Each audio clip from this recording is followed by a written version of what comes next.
तो देखो 20 तारीख को तुम लोगों का ऐसे का टेस्ट होगा, 2 फुल ऐसे का टेस्ट, मतलब 3 घंटे का। और अब क्या लिख लेना जिन्होंने पिछली बार नहीं लिखा है, तो उससे पहले वो मेरे नोट्स पढ़ लेना। 10 दिन का टाइम है तुम लोगों के पास, उसमें अच्छा खासा मटेरियल है। 2 ऐसे लिखने हैं, फुल 3 घंटे का टेस्ट होगा। और फिर लगभग 30 या जनवरी फरवरी मार्च अप्रैल मई जून जुलाई, जुलाई है ना ये, यस 31 का है ना। तो 31 तारीख को आपको Indian society plus internal security का टेस्ट होगा, 20 क्वेश्चनों का। तो इतने दिन में चुपचाप ऐसे ऐसे के भी PYQ देख लेना, 2013 से लेके 2024 तक। उसके बाद में इंडियन सोसाइटी और Indian internal security PYQ by model answer बना लो चुपचाप, ये काम कर लो। तो एटलीस्ट तुम लोगों के 3 सब्जेक्ट कंप्लीट हो जाएंगे जुलाई में। अगस्त में अपन एथिक्स कंप्लीट कर लेंगे आराम से, उससे एथिक्स 15-20 दिन लगेंगे ज़्यादा ज़्यादा। ना केस स्टडी सही तो सब कुछ कर लेना, उसके 2-3 टेस्ट करवा दूंगा एथिक्स के। केस स्टडी सब में रहेगा, 3 घंटे का टेस्ट होगा वो। तो वो चीज़ याद रखना। अगर अगस्त में ये हो गया अपना, फिर ज़्यादा बचेगा नहीं। सितंबर में पे छोटे छोटे सब्जेक्ट हो निपट जाएंगे, जैसे गवर्नेंस हो गया, वो सब ज़्यादा टाइम नहीं लगेगा उनमें। चलो, तो ये क्वेश्चन याद रखना कि मॉडल आंसर बनाओ तो ऑटोमेटिक जो टेस्ट देने में मज़ा भी आएगा। अगर ये काम नहीं करोगे मॉडल आंसर PYQ को मॉडल बनाने का, तो फिर दिक्कत आएगी, फिर नहीं लिखे जाएगा, फिर कुछ भी लिखोगे। चलो, सीमावर्ती क्षेत्र में सुरक्षा चुनौतियां व उनका प्रबंधन। अब देखो, सबसे पहली बात क्या है कि इंडिया की जो बॉर्डर है वही, उसी में बहुत सारी दिक्कतें हैं। एक मिनट रुको।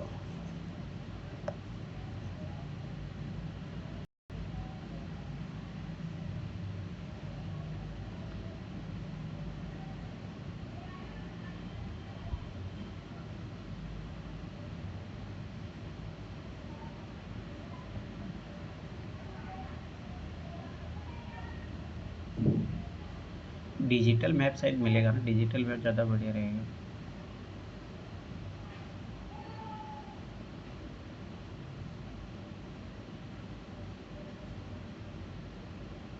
अब देखो दिक्कत क्या है, एक तो इंडिया का देखो ये पूरा इलाका समंदर से घिरा हुआ है, दिख रहा है ना सबको? अरे दिख रहा यस है। अभी देखो, सबसे पहली बात देखो, एक तो अंडमान निकोबार है। अब यहाँ पे, क्योंकि भारत का पार्ट ये लक्षद्वीप हो गया इधर, अब यहाँ पे समुंदर पार मतलब सारी चीज़ें होना, वहाँ सिक्योरिटी की व्यवस्था करना बहुत बड़ी दिक्कत की बात है। और लगभग 7500 किलोमीटर अपनी ये कोस्टल लाइन है। तो इसमें जब वो मुंबई में अटैक हुआ था तब भी यहीं से हुई थी दिक्कत, वो यहीं से किए थे, ठीक है। उसके बाद में इधर पूरा सोचो, यहाँ गुजरात से लेके जम्मू कश्मीर तक पूरा ये पाकिस्तान की सीमा है। तो यहाँ से अवैध हथियार आते हैं, ह्यूमन सर, ट्रैफिकिंग। एक बार ना हाईलाइट भी करते चलो साथ साथ। अरे हाईलाइट नहीं चल, पेन नहीं चलेगा ना इसमें, तभी ठीक। तो दिखा रहा हूँ। ठीक है, तो यहाँ से बहुत दिक्कत है। और यहाँ पे जैसे डिस्प्यूट है, सरक्रिक का डिस्प्यूट है, इधर जम्मू कश्मीर को लेकर डिस्प्यूट है पाकिस्तान से, ठीक है। और फिर यहाँ पे क्या होता है कि यहाँ पे संबंध मछुआरे जो होते हैं उनके साथ दिक्कत होती है कि एक, देखो 200 नैनोमेट्रिकल होता है जिसमें इंडिया खनन कर सकता है, मछली पकड़ सकता है, परंतु क्या होता है जैसे मान के चलो यहाँ पाकिस्तान है, तो यहाँ मछुआरे थोड़ा सा भी क्रॉस लाइन करते हैं तो वो फिर पकड़े जाते हैं।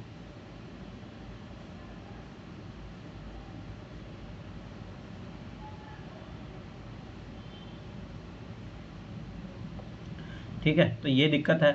फिर इसके बाद में देखो, इधर इधर एक तो तटीय, चलो एक तो तटीय इलाका है, उसमें कैसे तुम, बहुत मुश्किल होता है भाई, इतनी लंबी कोस्ट लाइन होती है, उसकी सुरक्षा करना, तुम कितनी जगह सेना लगाओगे भाई, तो मतलब इतनी दिक्कत होती है। दूसरी दिक्कत ये है कि इधर राजस्थान के एरिया है, पूरा पूरा वेस्ट राजस्थान एकदम थार डेजर्ट था इधर। तो इधर भाई मुश्किल होता है, इतना इतना इतनी लंबी सीमा है। फिर उसके बाद में तो पूरा हिमालय है। अब हिमालय में तो कहाँ कहाँ भाई आर्मी के जवानों को बैठा होगे, वो तो मेन मेन लोकेशन पे बैठे रहते हैं। अब फिर इधर चाइना है, ठीक है। फिर नेपाल के साथ क्या अपन बॉर्डर शेयर करते हैं, तो उसमें ऐसा था आवागमन फ्रीली है, मतलब वहाँ पे लोगों का ऐसा नहीं है कि जैसे भाई पाकिस्तान के लोग भारत में तो नहीं आ सकते, पर नेपाल के लोग आराम से भारत में आ सकते हैं। तो आजकल जो आतंकवादी है ना, आराम से इधर से घूम के नेपाल में जाके आराम से क्रॉस करते हैं, क्योंकि नेपाल के लोगों का आवागमन इंडिया में बहुत ईजी है, क्योंकि नेपाल के वहाँ की इकोनॉमी इतना अच्छा है नहीं, तो वहाँ लोग क्या होते हैं भारत में काम वाम करने आते हैं। जैसे अगर आप इधर देखोगे सीतामढ़ी जो है, बिहार विहार के इलाका पूरा, उधर लोग आराम से, उनकी रिश्तेदारी सब कुछ है नेपाल में। तो पाकिस्तान आजकल जो आतंकवादी वो यहाँ से भी घुस रहे हैं। फिर नेपाल और जो है भारत के बीच में भी ज़मीन को लेकर डिस्प्यूट है, पाकिस्तान को लेके है, जैसे नेपाल और भारत का काला पानी को लेकर विवाद है, ठीक है। फिर इधर भूटान है, भूटान के साथ चलो ठीक है मैत्री संबंध है, इतना दिक्कत नहीं है, पर चाइना क्लेम करता है, जैसे अरुणाचल प्रदेश में क्लेम करता है। फिर इधर म्यांमार है, तो म्यांमार के जो लोग हैं वो भी डिस्प्यूटेड है, वो भी आराम से बॉर्डर क्रॉस कर करके आ जाते हैं। फिर इधर बांग्लादेश का पूरा ही अभी पूरा नॉर्थ ईस्ट को प्रभावित करता है बांग्लादेश, तो यहाँ से जो है आतंकवादी आते रहते हैं। तो इतनी देखो यही दिक्कत होता है, जितना बड़ा देश और उसके इतने पड़ोसी, जैसे अमेरिका, आप देखो अमेरिका एक ही पड़ोसी है कनाडा, तो उसको क्या दिक्कत होगी, समझ रहे हो ना, एक तो पावरफुल कंट्री है। अब इंडिया के सामने सोचो कि इतने देश है, बांग्लादेश है, उधर म्यांमार है, श्रीलंका है, पाकिस्तान है, चाइना है, नेपाल है, भूटान है, फिर एक तो अफगानिस्तान भी है, ठीक है। वो तो अफगानिस्तान चलो डायरेक्ट नहीं लगती क्योंकि पाकिस्तान ने ऑक्यूपाई करके रखा है। जब इतने सारे देश हो और सबसे डिस्प्यूटेड हो, तो भाई बहुत समस्या बन जाती है। तो इसी जो टॉपिक में अपन जो पढ़ेंगे वो यही पढ़ेंगे कि भाई जो सीमावर्ती क्षेत्र में सुरक्षा चुनौतियाँ उनका प्रबंधन कैसे करें। तो चैलेंजेस मैंने थोड़ा थोड़ा हल्का हल्का बता ही दिया है। अब उनका मैनेजमेंट कैसे करोगे भाई, मैनेजमेंट करने के लिए तो सब सी बात है, पहली चीज़ तो आईआर की जो चीज़ें प्रिंसिपल है, कोई भी दो देशों के मध्य भाई संबंध अच्छे होने चाहिए, तभी जाके चीज़ें अच्छी होती है, नहीं तो फिर चांसेस ये रहता है कि आपकी चीज़ें दिक्कत होगी। जैसे अभी बांग्लादेश में शेख हसीना थी, तो आराम से बहुत सारी चीज़ें अपने रिजोल्व कर ली थी। याद को शायद 101 कॉन्स्टिट्यूशन अमेंडमेंट एक्ट आया था, जिसके तहत जो है कुछ एरिया उनको दे दिए थे, भारत वाले एरिया ऐसे हो गए। तो ये होता है मैत्री संबंध होने का फ़ायदा। और उन्होंने भी, वो भी जैसे मान के चलो भारत की बॉर्डर पे भारत की आर्मी लगी, तो उनकी भी आर्मी लगी रहती है, ताकि ऐसा कुछ ना हो कि हमारे लोग, देश के लोग वहाँ जाके कुछ दिक्कतें कर रहे हैं। जब मैत्री संबंध होता है तब दोनों लोग रिस्पॉन्सिबल बनते हैं। अब मान के चलो कि जैसे पाकिस्तान से है झगड़ा है, तो पाकिस्तान तो चाहेगा कि और जाके इंडिया को बर्बाद करो, तो ये बड़ा ये मुद्दा रहता है। दूसरी बात ये रहता है कि जैसे ह्यूमन ट्रैफिकिंग होती है, आराम से इजीली लोगों का इधर ये जो होता है अवैध जो है, मान के चलो धन का, ठीक है, या जो है ड्रग्स माफिया होते हैं, ये देश को तोड़ने का जो है प्रयास करते रहते हैं। तो बॉर्डर मैनेजमेंट बहुत ज़रूरी है। अगर बॉर्डर मैनेजमेंट नहीं होगा तो एक चीज़ याद रखना है, तो आतंकवादी घटनाएं बढ़ेगी, दूसरी बात जो इंटरनल सिक्योरिटी का चैलेंजेस है वो बढ़ेंगे, ठीक है। तो बॉर्डर मैनेजमेंट होना बहुत ज़रूरी है। तो वही देखें, सबसे पहले बात चुनौतियाँ क्या क्या है सीमा प्रबंधन की। तो भारत की एकता एवं अखंडता के लिए चुनौतियों का सामना, तो वही है कि देखो अगर ये मान के चलो ये लोग आज जैसे अभी पुलवामा में हुआ, ठीक है, या पहलगाम में जो अटैक हुआ, तो उसमें क्या हुआ, उन्होंने हिंदुओं को चुन चुन के मारा ताकि हिंदू मुस्लिम लड़के मरे, ठीक है। अब आजकल वो समझ रहे हो कि उनका मल्टी टारगेट होता है, वो आप वो आतंकवादियों को वो लक्ष्य ख़त्म हो गया आजकल के, लोगों को मार देना, डर भय पैदा करना, वो नहीं है। अब वो चाहते हैं कि भाई देश कैसे टूटे, ये चीज़ हमेशा याद रखना। तो वो आजकल ऐसी घटनाएं करेंगे, जैसे मान के चलो किसी मंदिर पे बम फोड़ दिए, ठीक है, ताकि फिर हिंदू मुस्लिम क्राइसिस हो। तो आजकल उन तरीके उनका प्रोपेगेंडा कुछ अलग है, ताकि वो देश को तोड़ना चाहते हैं। तो भारत की एकता अखंडता के लिए चुनौती है ये। तो अपनी संप्रभुता को कायम रखना। अब मान के चलो कि भाई जैसे नेपाल ने भी काला पानी पे वहाँ पे बोला कि हमारा एरिया है, ठीक है, चाइना बोलता रहता है अरुणाचल प्रदेश हमारा है, पाकिस्तान बोलता रहता है जम्मू कश्मीर है। तो ये तो भाई इंडिया का, ये तो वही हो गया ना, इंडिया के इंटरनल मामलों में आके तुम दखल अंदाजी कर रहे हो, ठीक है। या फिर जब बहुत बार ऐसा होता है कि जो भारत में कुछ जैसे मान के चलो हिंदू मुस्लिम झगड़ा हुआ, ठीक है, अब फिर उसमें पाकिस्तान बोलता है, मतलब वही चीज़ें होती है कि वो इंटरनल मामले जो भारत के हैं, भाई हमारा झगड़ा हम कैसे भी उस चीज़ को निपटारा कर लेंगे, तुम लोगों को उसमें क्या बोलने की ज़रूरत है। तो सॉवरेनिटी होता है ना, डिसीजन भाई ये चीज़ हमारी है या नहीं है, तो अगर उस पर हस्तक्षेप करने लगे तो फिर चीज़ें प्रॉब्लम बढ़ती है। अपने भूभाग की रक्षा करना, जैसे अभी है कि चाइना ने 1962 में बहुत सारे एरिया भारत का ले लिया था, पाकिस्तान ने 1947 में ले लिया था। तो ये भी है कि अपना भूभाग टेरिटरी है, उसकी रक्षा करना भी ज़रूरी है। सीमा पार से अवैध घुसपैठ होता है और आवाजाही पर रोक लगाना, इसलिए भी ज़रूरी है बॉर्डर मैनेजमेंट। क्योंकि जैसे अभी बांग्लादेश से रोहिंग्या कितने लोग यहाँ पे आ गए हैं, ठीक है। अब ये दिक्कतें हैं भाई, क्योंकि छोटी छोटी चीज़, पहली बात तो भारत में ऑलरेडी पॉपुलेशन इतनी ज़्यादा है, वर्ल्ड का लगभग कम से कम 18% पॉपुलेशन है इंडिया के पास में, और इंडिया का जो क्षेत्रफल है 2.5% ऐसे है, 7 के समथिंग है। सोचो लगभग अपना एरिया इतना कम है और जनसंख्या एकदम डबल है, डबल से तिबल होने वाली है।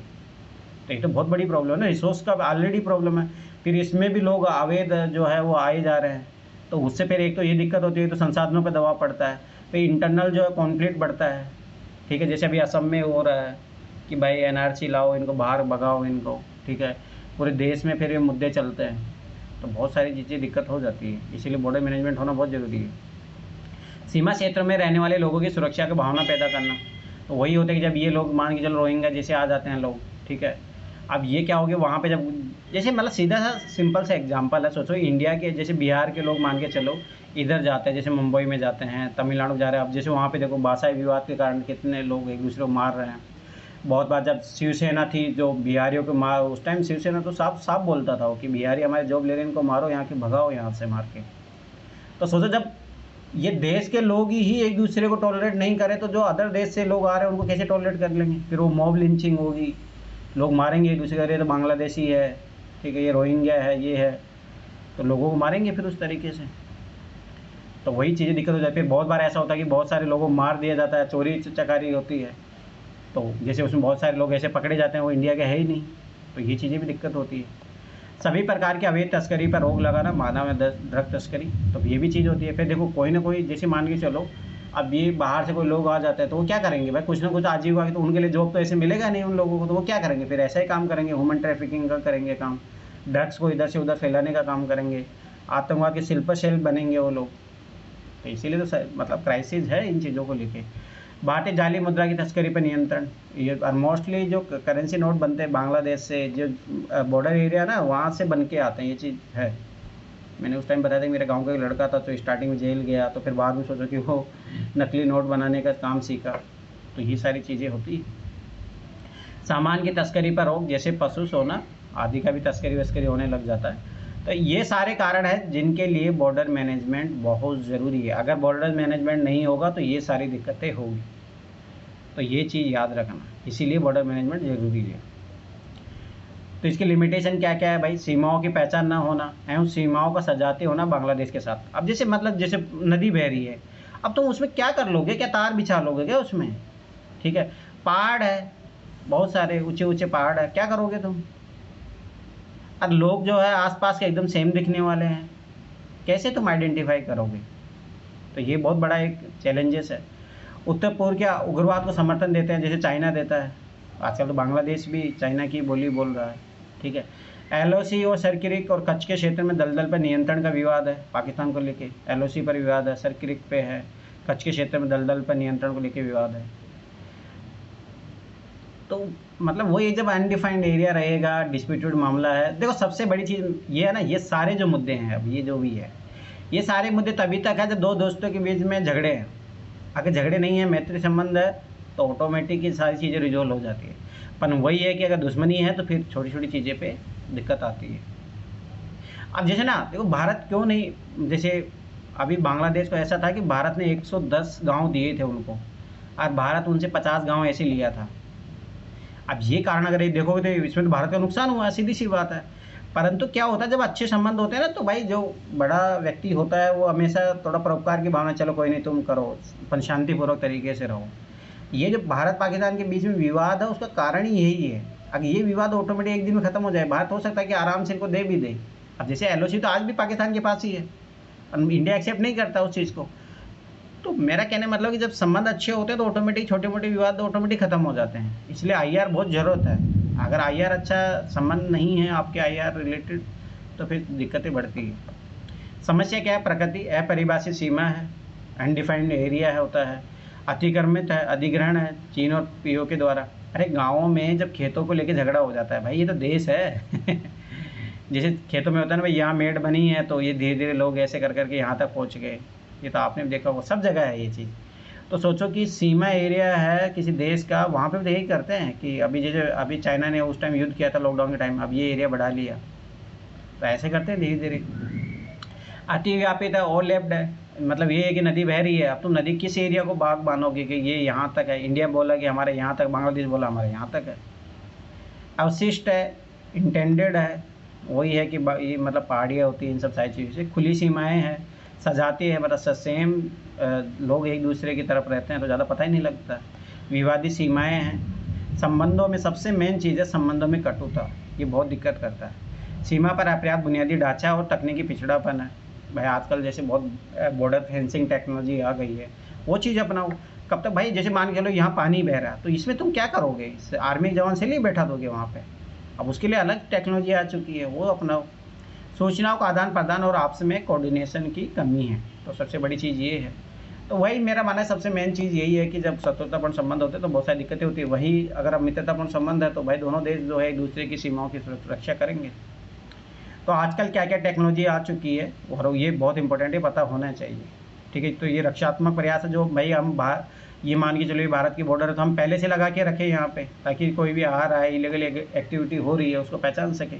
जैसे तारबंदी कर दो, तथा फ्लड लाइट होती है, मतलब बहुत ज़्यादा बड़े एरिया में एकदम लाइट का उसका प्रसार था, उसे तो ऑटोमेटिक पता लग जाता है।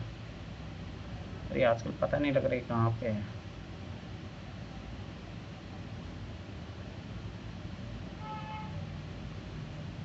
ठीक है, तो ये होता है कि जैसे तारबंदी कर दो, जैसे खेतों में होता है ना भाई, जैसे मान के चलो कोई जानवर खेत में आके घुस जाते हैं तो सबसे बढ़िया क्या करते हैं लोग, तारबंदी कर देते हैं। तो वही चीज़ करनी पड़ेगी। जैसे अगर जाओगे ना, राजस्थान और पाकिस्तान की बॉर्डर पे तारबंदी की गई है, ठीक है, पर अब वही है कि पहाड़ों पे तारबंदी हो सकती है क्या, नहीं हो सकती।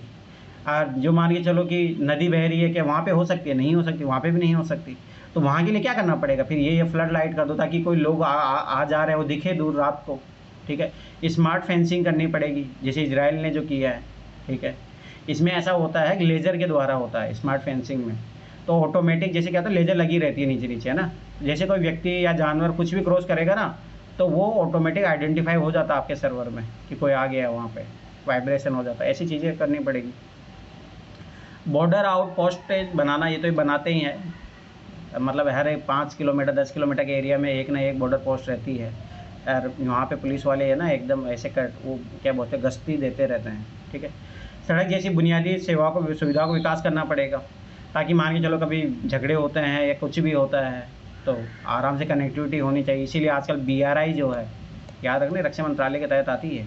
आजकल यही जो है जितने बॉर्डर एरिया है वहाँ पे रोड बनाने का, वहाँ पे लोगों के कम्युनिटी डेवलपमेंट का ये सारा काम कर रही है। इसलिए यूपीएससी ने सामुदायिक वाला जो क्वेश्चन पूछा था 2024 में, वो इन्हीं का ही था। वो गश्त और निगरानी के लिए टावर करना, याद करो, जैसे कभी बॉर्डर मूवी देखना है जो भी है, कभी कोई आर्मी वाली मूवी देखो ना, तो इतने बड़े बड़े होते हैं, फिर यहाँ पे ऊपर से ऐसे लगे रहते हैं, यहाँ पे आर्मी वाले जवान बैठे रहते हैं, फिर ऐसे निगरानी करते हैं। उससे क्या ना, बहुत दूर तक का एरिया कवर हो जाता है, मतलब तो ये फ़ायदा होता है टावर लगाने से। ठीक है, नाका या मचान करना। ठीक है, रात्रि देख रेख प्रौद्योगिकी, नाइट विजन टेक्नोलॉजी, आजकल ऐसे कैमरे आ गए जो रात में भी बहुत दूर तक देख सकते हैं, तो ये ज़रूरी है टेक्नोलॉजी अपनाना।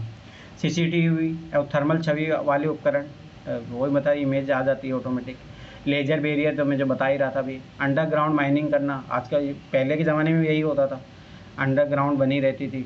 चेक पोस्टेज को बढ़ावा देना पड़ेगा, वॉच टावर को बढ़ावा देना पड़ेगा, और सीमाओं पर तैनाती को बढ़ावा देना पड़ेगा। पाक सीमा पर CIBMS मतलब आई इन स्काई की परिकल्पना की गई कि ऑटोमेटिक जैसा कोई सैटेलाइट तरीके से, ड्रोन वोन तरीके से घूमता रहे।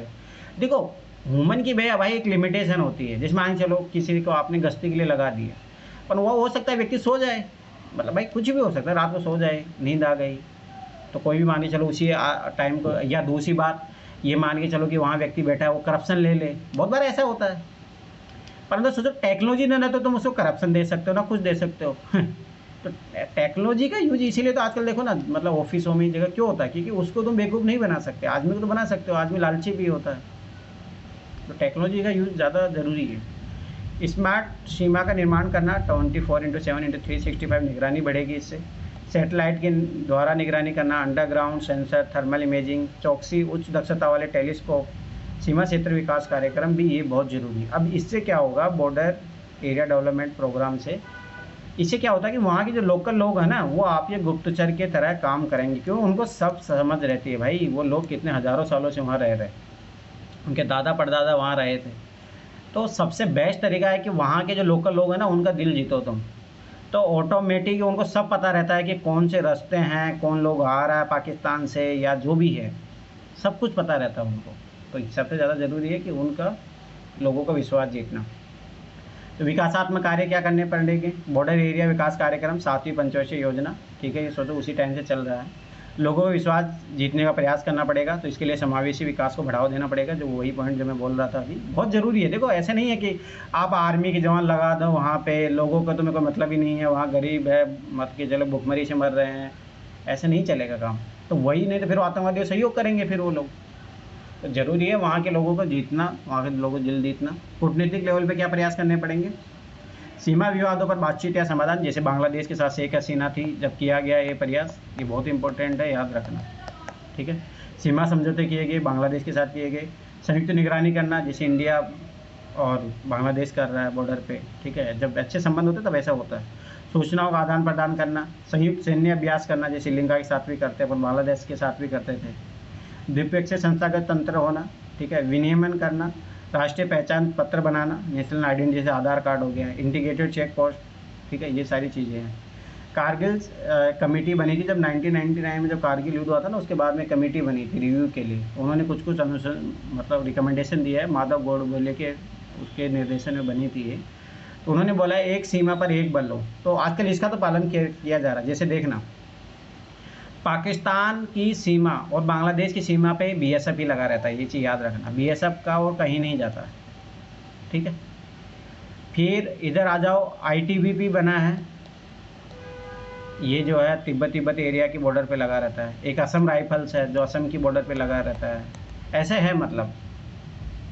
तो इनकी ये बात मानी गई कि एक सीमा पर एक बल होना चाहिए। गृह मंत्रालय के अंतर्गत सीमा प्रबंधन विभाग, तो ये बात भी मानी गई उनकी। सीमा विवाद के निपटारे तथा सीमाओं के त्वरित सीमांकन हेतु ठोस प्रयास करने होंगे, तो ये सरकार कर रही है इस पर एक एक धीरे धीरे लेवल पे। एक संबंधित तट पुलिस बल की स्थापना, ये किया गया है, इसकी भी स्थापना की गई है। याद करो यूपीएससी ने प्री में 2023 में भी क्वेश्चन पूछा था, ये वही है। तटरक्षक बल को मजबूत बनाने और विभिन्न समुद्री मुद्दों के समन्वय के लिए एक शीर्ष संस्था की स्थापना करना, ठीक है। सीमा पर बुनियादी ढांचे का त्वरित विकास, जिससे सीमावर्ती लोगों को अवैध गतिविधियों में संलिप्तता पर रोक लगाई जा सके। देखो मैं जो पॉइंट बोल रहा हूँ बहुत इंपॉर्टेंट पॉइंट है। अब देखो भारत पाक बॉर्डर पर कौन है? बीएसएफ के द्वारा सुरक्षा होती है वहाँ पे।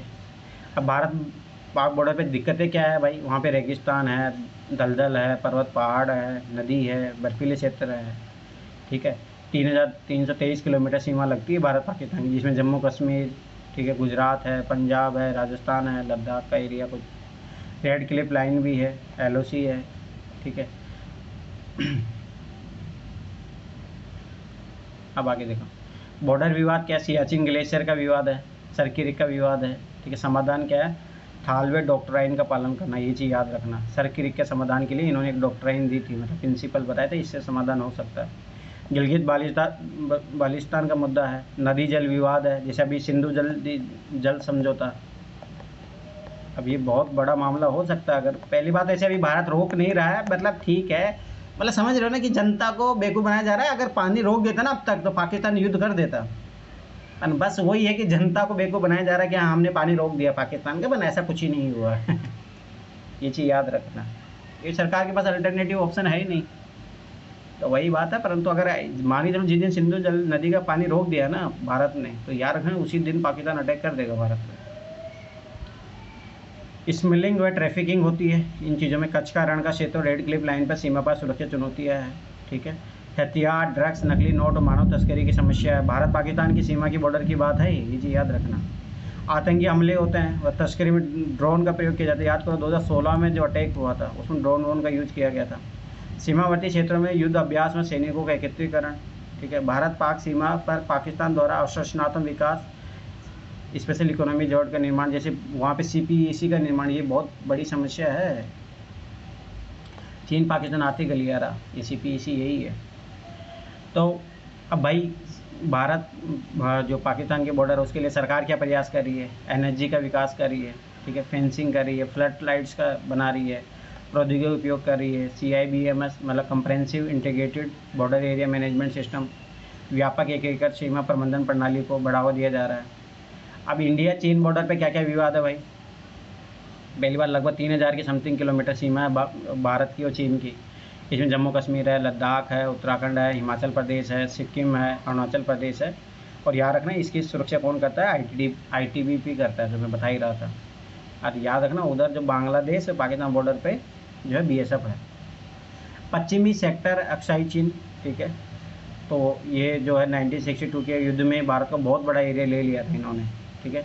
मध्य सेक्टर में हिमाचल और उत्तराखंड के कुछ एरिया को वो मानता, चमोली उमोली पे भी बोलता है कि हमारे हैं।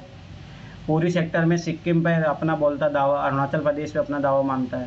तो मैं पता है चाइना का मैप देखोगे ना, चाइना के मैप में अरुणाचल प्रदेश ये सब उसका हिस्सा दिखाया गया है। भारत विरोध करता, कुछ ही नहीं फर्क पड़ता उससे। स्मगलिंग है, तस्करी है, अपर्याप्त बुनियादी ढांचा है। तो अभी यहाँ पे BRI काम कर रहा है, अब बनाया जा रहा है। नहीं पहले, क्योंकि पहले भारत का पूरा ध्यान पाकिस्तान की तरफ ही था, और ये नेहरू से भी गलती हुई। तो ये चीज़ याद रखना। अब ऐसा नहीं है, अब भारत अरुणाचल प्रदेश में भी डेवलपमेंट पर चाइना विरोध करता है, परंतु अब उस पर ध्यान नहीं देते हैं।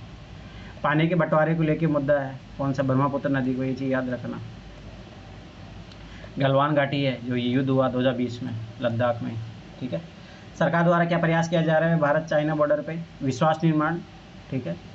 इसके तहत 1993 में, 1996 में ये होती रहती है मीटिंग भारत चाइना के बीच में।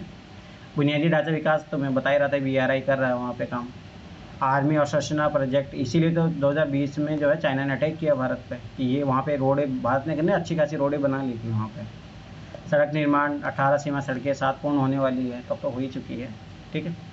इंडिया बांग्लादेश बॉर्डर विवाद, ये भी एक अभी तो, और मैं फिर बता रहा हूँ कि अगर शेख हसीना की सरकार नहीं बनी तो बहुत इंडिया बांग्लादेश के संबंध बहुत ख़राब होने वाले आगे आने वाले टाइम में।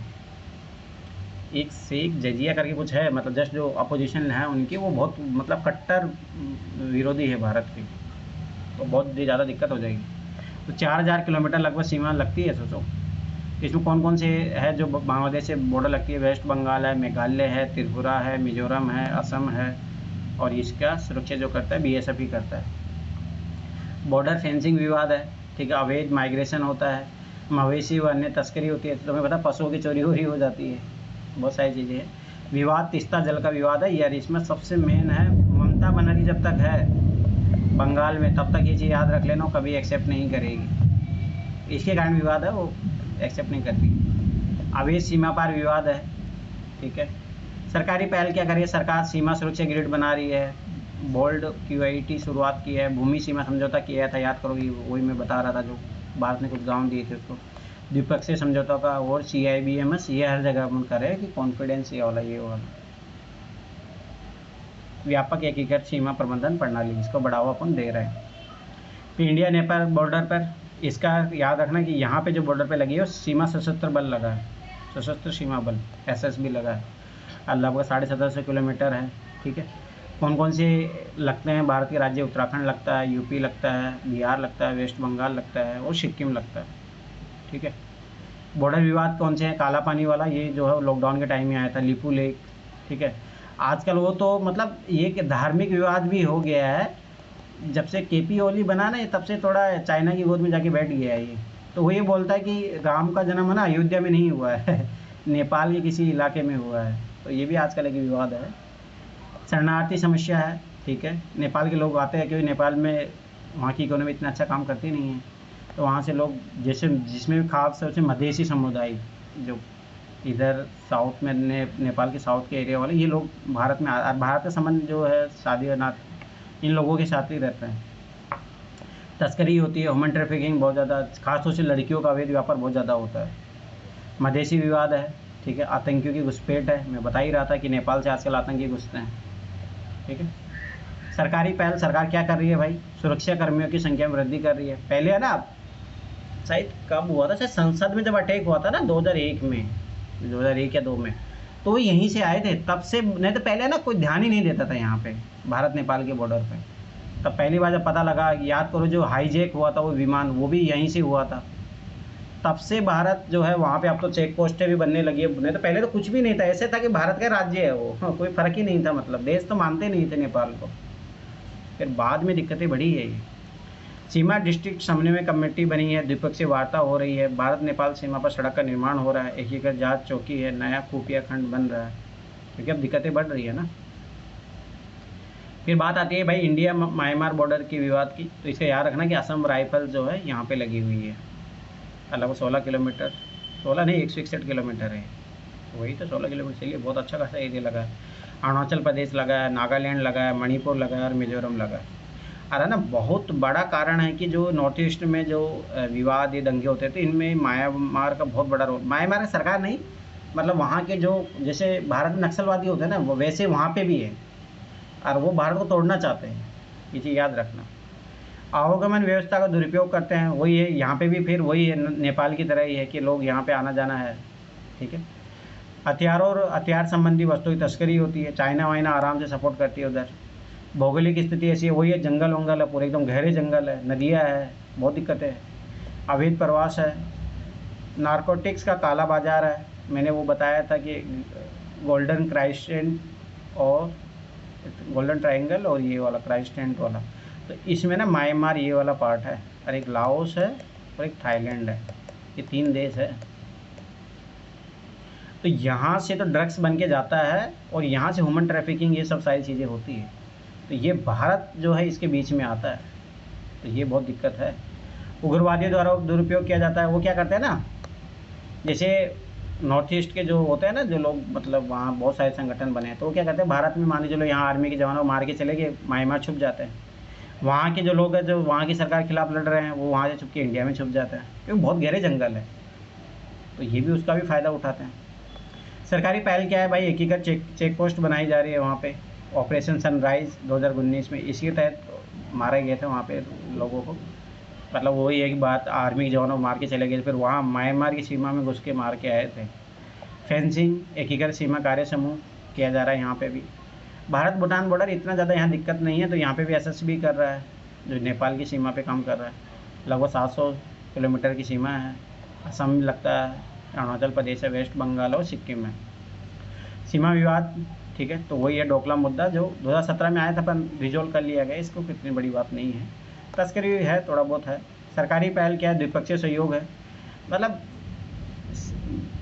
भूटान एक तरीके से भारत का छोटा भाई है, मतलब अब तो फिर भी थोड़ा बहुत वो चाइना का भी, देखो स्वाभाविक बात है, इंडिया भी अब कितना ही क्या करे, अब इंडिया ऑलरेडी, इंडिया की इकोनॉमी इतनी अच्छी है नहीं, चाइना के पास बहुत ज़्यादा इकोनॉमी है, तो भारत आजकल ध्यान नहीं दे पाता है, तो चाइना उस चीज़ का फ़ायदा उठा रहा है।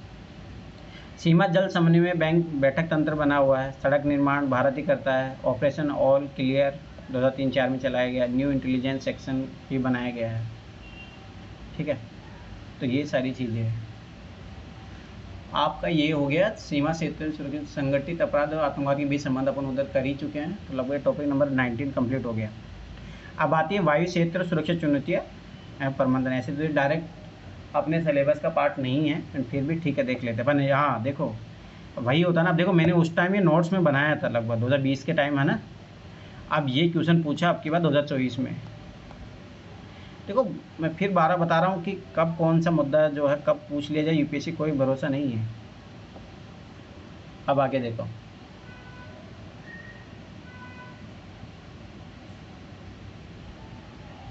प्रत्येक राष्ट्र का इसके प्रादेशिक जल सहित इसके सीधे ऊपर के वायु क्षेत्र पर विशेष संप्रभुता अधिकार होता है।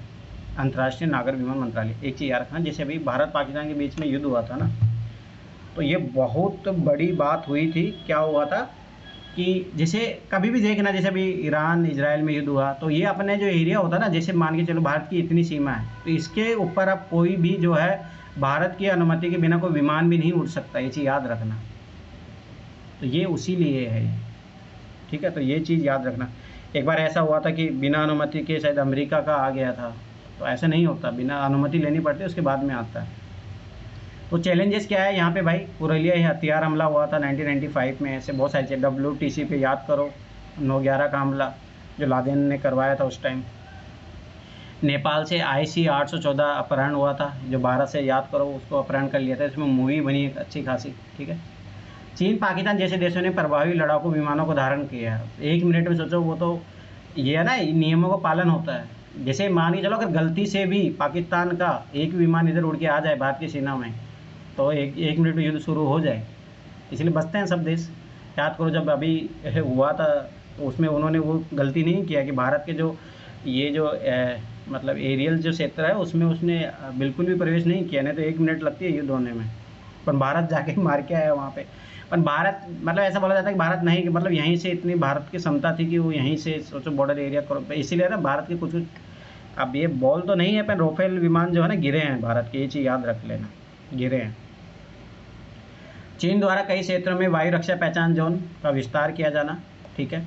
चीन द्वारा विकसित एंटी मिसाइल डिफेंस सिस्टम बनाना, ठीक है। आजकल तो भारत भी बना लिया है। याद रखना कि 2026 पीढ़ी में याद रख लेना, आकाश मिसाइल को अच्छे से पढ़ लेना। आकाश डिफेंस जो है भारत का क्वेश्चन आएगा, क्योंकि अभी जो है रूस का S-400 काम नहीं किया है, भारत का आकाश वाला जो है वो किया है काम अच्छे तरीके से। चीन अमेरिका विदेशी नेविगेशन प्रणालियों पर निर्भरता से आकाशीय सीमाएं असुरक्षित होती है, इसलिए भारत ने गगन बनाया, याद करो। इसलिए यूपीएससी ने अब की बार भी पूछा, 2019 में भी पीटी में पूछा। राफेल S-400 सौदे में देरी, मतलब ठीक है, निवेश की कमी है। विदेशी तकनीक पर निर्भरता, अभी भी भारत, मतलब ऐसा नहीं है, भारत भी अपना धीरे धीरे डेवलपमेंट कर रहा है। स्वदेशी क्षमता की कमी है, ये संकट है। हवाई ट्रैफिक बहुत ज़्यादा हो चुका है, इसीलिए लोग देखो ना, विमान आजकल टकरा रहे हैं, गिर रहे हैं। व्यापार मार्ग की निगरानी करना, बैंडविड्थ का संघर्ष है, बहुत बार दिक्कतें होती है। ऊर्ध्वाधर सीमा कैमरन रेखा जो है उसके निर्धारण करता है। ये इसको लेकर अमेरिका मानता है कि हम मानते नहीं हैं। अब अभी क्या है, अमेरिका ने अपनी मतलब ऊपर की जो है उसके लिए भी आर्मी बना लिया, अंतरिक्ष सेना बना ली है। सोचो, अभी थल जल सेना ही थी, अब सोचो कि ये भी सेना हो गई है, थल जल वायु सेना, अब तो अंतरिक्ष सेना भी होगी अमेरिका के पास में। तो उपाय क्या है भाई? एयर ट्रैफिक प्रबंधन हेतु भारत को विद्यमान अवसंरचनाओं और प्रक्रियाओं को अपग्रेड करने की आवश्यकता है। संस्थागत वायु क्षेत्र प्रबंधन स्थापित करना होगा और विनियामक कार्य को बढ़ावा देना पड़ेगा, निगरानी करनी पड़ेगी और नियंत्रण तंत्र, हथियार प्रणाली और इंटरसेप्टर बनाने पड़ेंगे और एयर ट्रैफिक नियंत्रण को भी करना पड़ेगा, नहीं तो बहुत दिक्कत होगी। अच्छा, ये उधर पार्ट रह गया था कि इंडिया श्रीलंका में इतना ज़्यादा विवाद नहीं है, पहले थे। कच्छा द्वीप विवाद है और एक मछुआरे से संबंधित, ये तो हमेशा रहता है, ये भारत पाकिस्तान के बीच में बहुत लंबा है, ये रहता ही है। क्या करोगे जब 200 भाई वो मछुआरे जाते हैं, उनको भाई आज मछली नहीं मिल रही, थोड़ा आगे चले गए, तो वही है कि पाकिस्तान वाले पकड़ लेते हैं, श्रीलंका वाले पकड़ लेते हैं, ये दिक्कतें हैं। तो आगे की राह क्या है भाई? भारत श्रीलंका में नीतिगत उपाय क्या है? सीमा सुरक्षा नीति को बढ़ावा देना पड़ेगा, ठीक है। अलग मंत्रालय गठित करो, भूमि अधिग्रहण करो, ठीक है। सुरक्षा सीमा संबंधी संचालन करना पड़ेगा, मानव संसाधन को, मतलब वो एक स्किल अप करो उनको, इसी पे ऐसा नहीं कि मछुआरे का काम करे, और कुछ करना सिखाओ उनको, समन्वय करो, ट्रेनिंग दो उनको, ठीक है। सहयोगात्मक सीमा प्रबंधन, मतलब कि भारत श्रीलंका दोनों मिलकर काम करे, सीमा पर सहयोग करे, सार्वजनिक निजी भागीदारी स्थापित करे और देश के भीतर के सहयोग को बढ़ावा दे। नवीनीकरण मतलब वही है कि टेक्नोलॉजी का उपयोग कैसे करोगे, तो स्मार्ट पहचान से आजकल है ना, वही है ना कि बहुत दिक्कत है मतलब मछुआरों की। तो आजकल ऐसा उनको दिया जाता है, एक मतलब कॉलर आईडी ऐसे टाइप से दिया जाता है, तो जैसे वो 200 मीटर लाइन पाइल करते हैं तो वो मतलब बजने लग जाता है। ऐसे स्मार्ट इक्विपमेंट अपनाने पड़ेंगे। स्मार्ट पहचान प्रबंधन होना चाहिए, स्मार्ट निरीक्षण प्रणाली होनी चाहिए, प्रौद्योगिकी का विवेकपूर्ण मिश्रण होना चाहिए, सुरक्षा तथा निगरानी प्रणाली को बढ़ावा देना पड़ेगा। सर्वोत्तम अभ्यास, एरोजिना सीमा निगरानी प्रौद्योगिकी योजना, जो जन जागरूकता को बढ़ावा देना, तो वही सेम चीज़ है, उतना ज़्यादा नहीं है। तो ये अपन उधर भी देखे थे, सीमा सुरक्षा की चुनौतियाँ क्या क्या है, नशीले पदार्थ है और हथियारों की तस्करी होती है, तस्करों और आतंकवादियों गठजोड़, ये अपन स्टार्टिंग में पहले जो टॉपिक है वहाँ पे भी पढ़े थे, ठीक है। और अपराधी अधिकारी नेता गठजोड़, ये है सबसे बड़ी दिक्कत। अरे ये है ना, हर देश में है, ऐसा नहीं कि भारत की दिक्कत है, अरे यही सबसे बड़ा कारण है। अब देखो, जैसे ध्यान समझना, पहले जैसे अभी यूपी में क्या होता है, जैसे अखिलेश के है, अखिलेश के खुद के गुंडे हैं, योगी के खुद के गुंडे हैं, मतलब इन नेताओं के सबके गुंडे होते हैं। अब जैसे योगी सरकार में है तो अखिलेश के गुंडे मरवा रहा है, ठीक है। जब अखिलेश सरकार में आएगा तो योगी के गुंडे को मरवाएगा, ये होता है। अब ये काम कहाँ पे आते हैं भाई? जैसे मान के चलो कोई अपराधी है, जैसे अभी याद करो कि उसको मारा गया था, यूपी में मारा गया था ना, वो दिन दहाड़े उसको गोली मार दिए थे, कौन था वो? आतिर ऐसा कुछ था उसका नाम। अरे निखिल क्या नाम था, भाग गया क्या निखिल यहाँ से? कौन कौन है यहाँ पे? आतिक।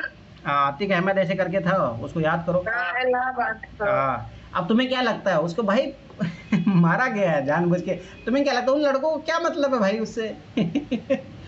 ये पॉलिटिकल रिवाइवली, मतलब पॉलिटिकल झगड़े होते हैं। अब वो गुंडा था, वो सपा का आदमी था, अब सपा का आदमी था तो बस समय सी बात है, योगी को तो कैसे, योगी कैसे बर्दाश्त करेगा उसको?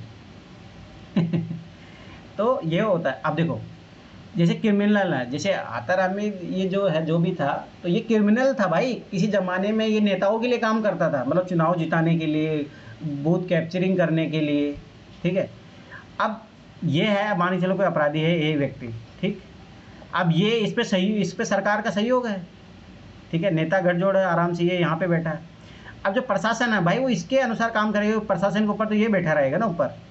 तो इनका जब ये कोएलिशन बनता है, अब ये क्या होगा, जैसे मान के चलो कि ये अपराधी है, ये सरकार कुछ काम कर रहा है, तो ये क्या करेगा, जैसे इसको टेंडर चाहिए तो ये बोल देगा भाई मुझे टेंडर चाहिए, तो ये प्रशासन के साथ मिलके फिर करप्शन करते हैं, भ्रष्टाचार करते हैं, भाई भतीजावाद करते हैं कि भाई इसको मिलना चाहिए टेंडर, क्रोनी कैपिटलिज्म। ये हर जगह चलता है, ऐसे नहीं इंडिया में ये दिक्कत है, हर जगह है ये दिक्कत। ये बहुत खतरनाक गठजोड़ है। राजस्थान में भी मतलब आज से 10-15 साल पहले की बात है, एक बहुत बड़ा माफिया था। अब वही था कि उसकी सरकार नहीं थी उस टाइम। अब उनको भी पता है कि जब ये जैसे, अब मुझे एग्जैक्ट तो पता नहीं, कांग्रेस का था या बीजेपी का था, पर था किसी का, एक पार्टी का ना। अब उसमें ऐसा था कि उस व्यक्ति को बहुत बड़ा योगदान रहता है, मतलब समझ रहे हो ना। जैसे अब क्या होता है, जैसे मान के चलो कि ये कोई एरिया है, मान के चलो ठीक है, और यहाँ से कोई व्यक्ति है जो जीत रहा है, हर सालों जीत रहा है, उसको अब की बार भी जीतना है। पता लगा कि ये व्यक्ति खड़ा हो रहा है और इसकी पॉपुलैरिटी बढ़ रही है, तो नेता लोग क्या करते हैं, मरवा देते हैं, या तो उसको परिवार को धमकी देंगे इनडायरेक्ट वैसे कि तुम चुपचाप चुनाव में मत लड़ो, ठीक है। बहुत भाई चुनाव तुम्हें क्या लगता है कि ऐसे जीत जाते हैं क्या नेता लोग? भाई बहुत सारे हथकंडे अपनाते हैं एक हथकंडा सिली होता है।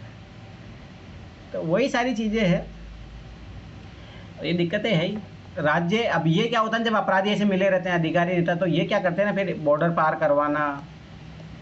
मूवियाँ देखते हो ना तो इन चीज़ों का भी कोरिलेट करके देखा करो, तो पता लगेगा कि वास्तव में रियलिटी में इतनी सारी चीज़ें होती है राज्य और गैर राज्य अभिकर्ताओं की गतिविधियाँ, जैसे आतंकवादी, सांप्रदायिकता का विकास, अस्थिरता लाना, ये सारी चीज़ें होती है, ठीक है। अवैध प्रवास करवाते हैं। बांग्लादेश मुक्ति संग्राम 1970-71 में कितने लोग बांग्लादेशी भारत में आ गए थे। म्यांमार में जो विवाद हुआ, पीओके वहाँ से कितने लोग आ रहे हैं। वामपंथी उग्रवाद और उत्तर पूर्व भारत में उग्रवाद है, इससे दिक्कत होती है। जाली मुद्रा की तस्करी, ठीक है। अब जैसे मैंने तो जैसे जाली मुद्रा देखी है, मतलब बहुत कम, अपने को इतना दिक्कत नहीं होता है। पर याद रखना जो गाँव में है ना, जो पढ़े लिखे लोग नहीं होते, उनको ज़्यादा फर्क मतलब पता नहीं होता है, या बॉर्डर एरिया के जो इलाके होते हैं ना, वहाँ बहुत दिक्कत होती है। अपने को तो शायद इतना दिक्कत नहीं होती, कभी एक आध नोट आ जाता है गलती से, एक अलग बात हो जाती है। सीमा विवाद और घुसपैठ, ठीक है। तो सीमा प्रबंधन के लिए वही क्या क्या कर भाई, इससे क्या क्या कंपोनेंट है। तो पहला कंपोनेंट है कि अंतर्राष्ट्रीय, स्थलीय और तटीय सीमाओं की सुरक्षा को मजबूत करना चाहिए, सबसे पहला काम, ठीक है। सीमाओं पर बुनियादी ढांचे का निर्माण करना, सीमा क्षेत्र में विकास कार्यक्रमों को सफल क्रियान्वयन होना चाहिए ताकि लोगों का विश्वास जीता जाए। इसका उद्देश्य क्या होना चाहिए भाई, देश की सीमाओं की सुरक्षा करना, ठीक है। सीमाओं के आर पार होने वाली आपराधिक गतिविधियों को रोकना, ठीक है। सीमाई क्षेत्रों में रहने वाले नागरिकों की सुरक्षा सुनिश्चित करना, क्योंकि जब तक एक चीज़ याद रखना, जो बॉर्डर एरिया में रहते हैं बहुत सेंसिटिव लोग होते हैं भाई, उनको कभी कोई मार के चले जाता है। जैसे अभी देखो ना, अभी भारत पाकिस्तान में झगड़ा, उसमें कौन मरे, जो बॉर्डर एरिया पे थे वही है ना। जो मिडिल इंडिया में बैठे उनको कुछ फर्क पड़ा? कुछ नहीं फर्क पड़ा। तो भाई सबाइश बात है, जो ज़्यादा डेंजर जोन में उनके लिए ज़्यादा ज़रूरत है ना सुरक्षा की। ऐसी व्यवस्था स्थापित करना जो सीमाई क्षेत्र से वैध व्यापार और वाणिज्य को प्रोत्साहित करे, ठीक है। रणनीति क्या होनी चाहिए भाई, निगरानी कार्य करो, नियमित गश्त लगाओ, मतलब वही आवाज़ पुलिस बल लगा रहता है। स्थानीय नागरिकों की मदद लेना और उसके साथ बेहतर तालमेल में, बताओ ये बहुत इंपॉर्टेंट है। ये सब कोई काम नहीं देगा अगर ये लोग साथ ना दे।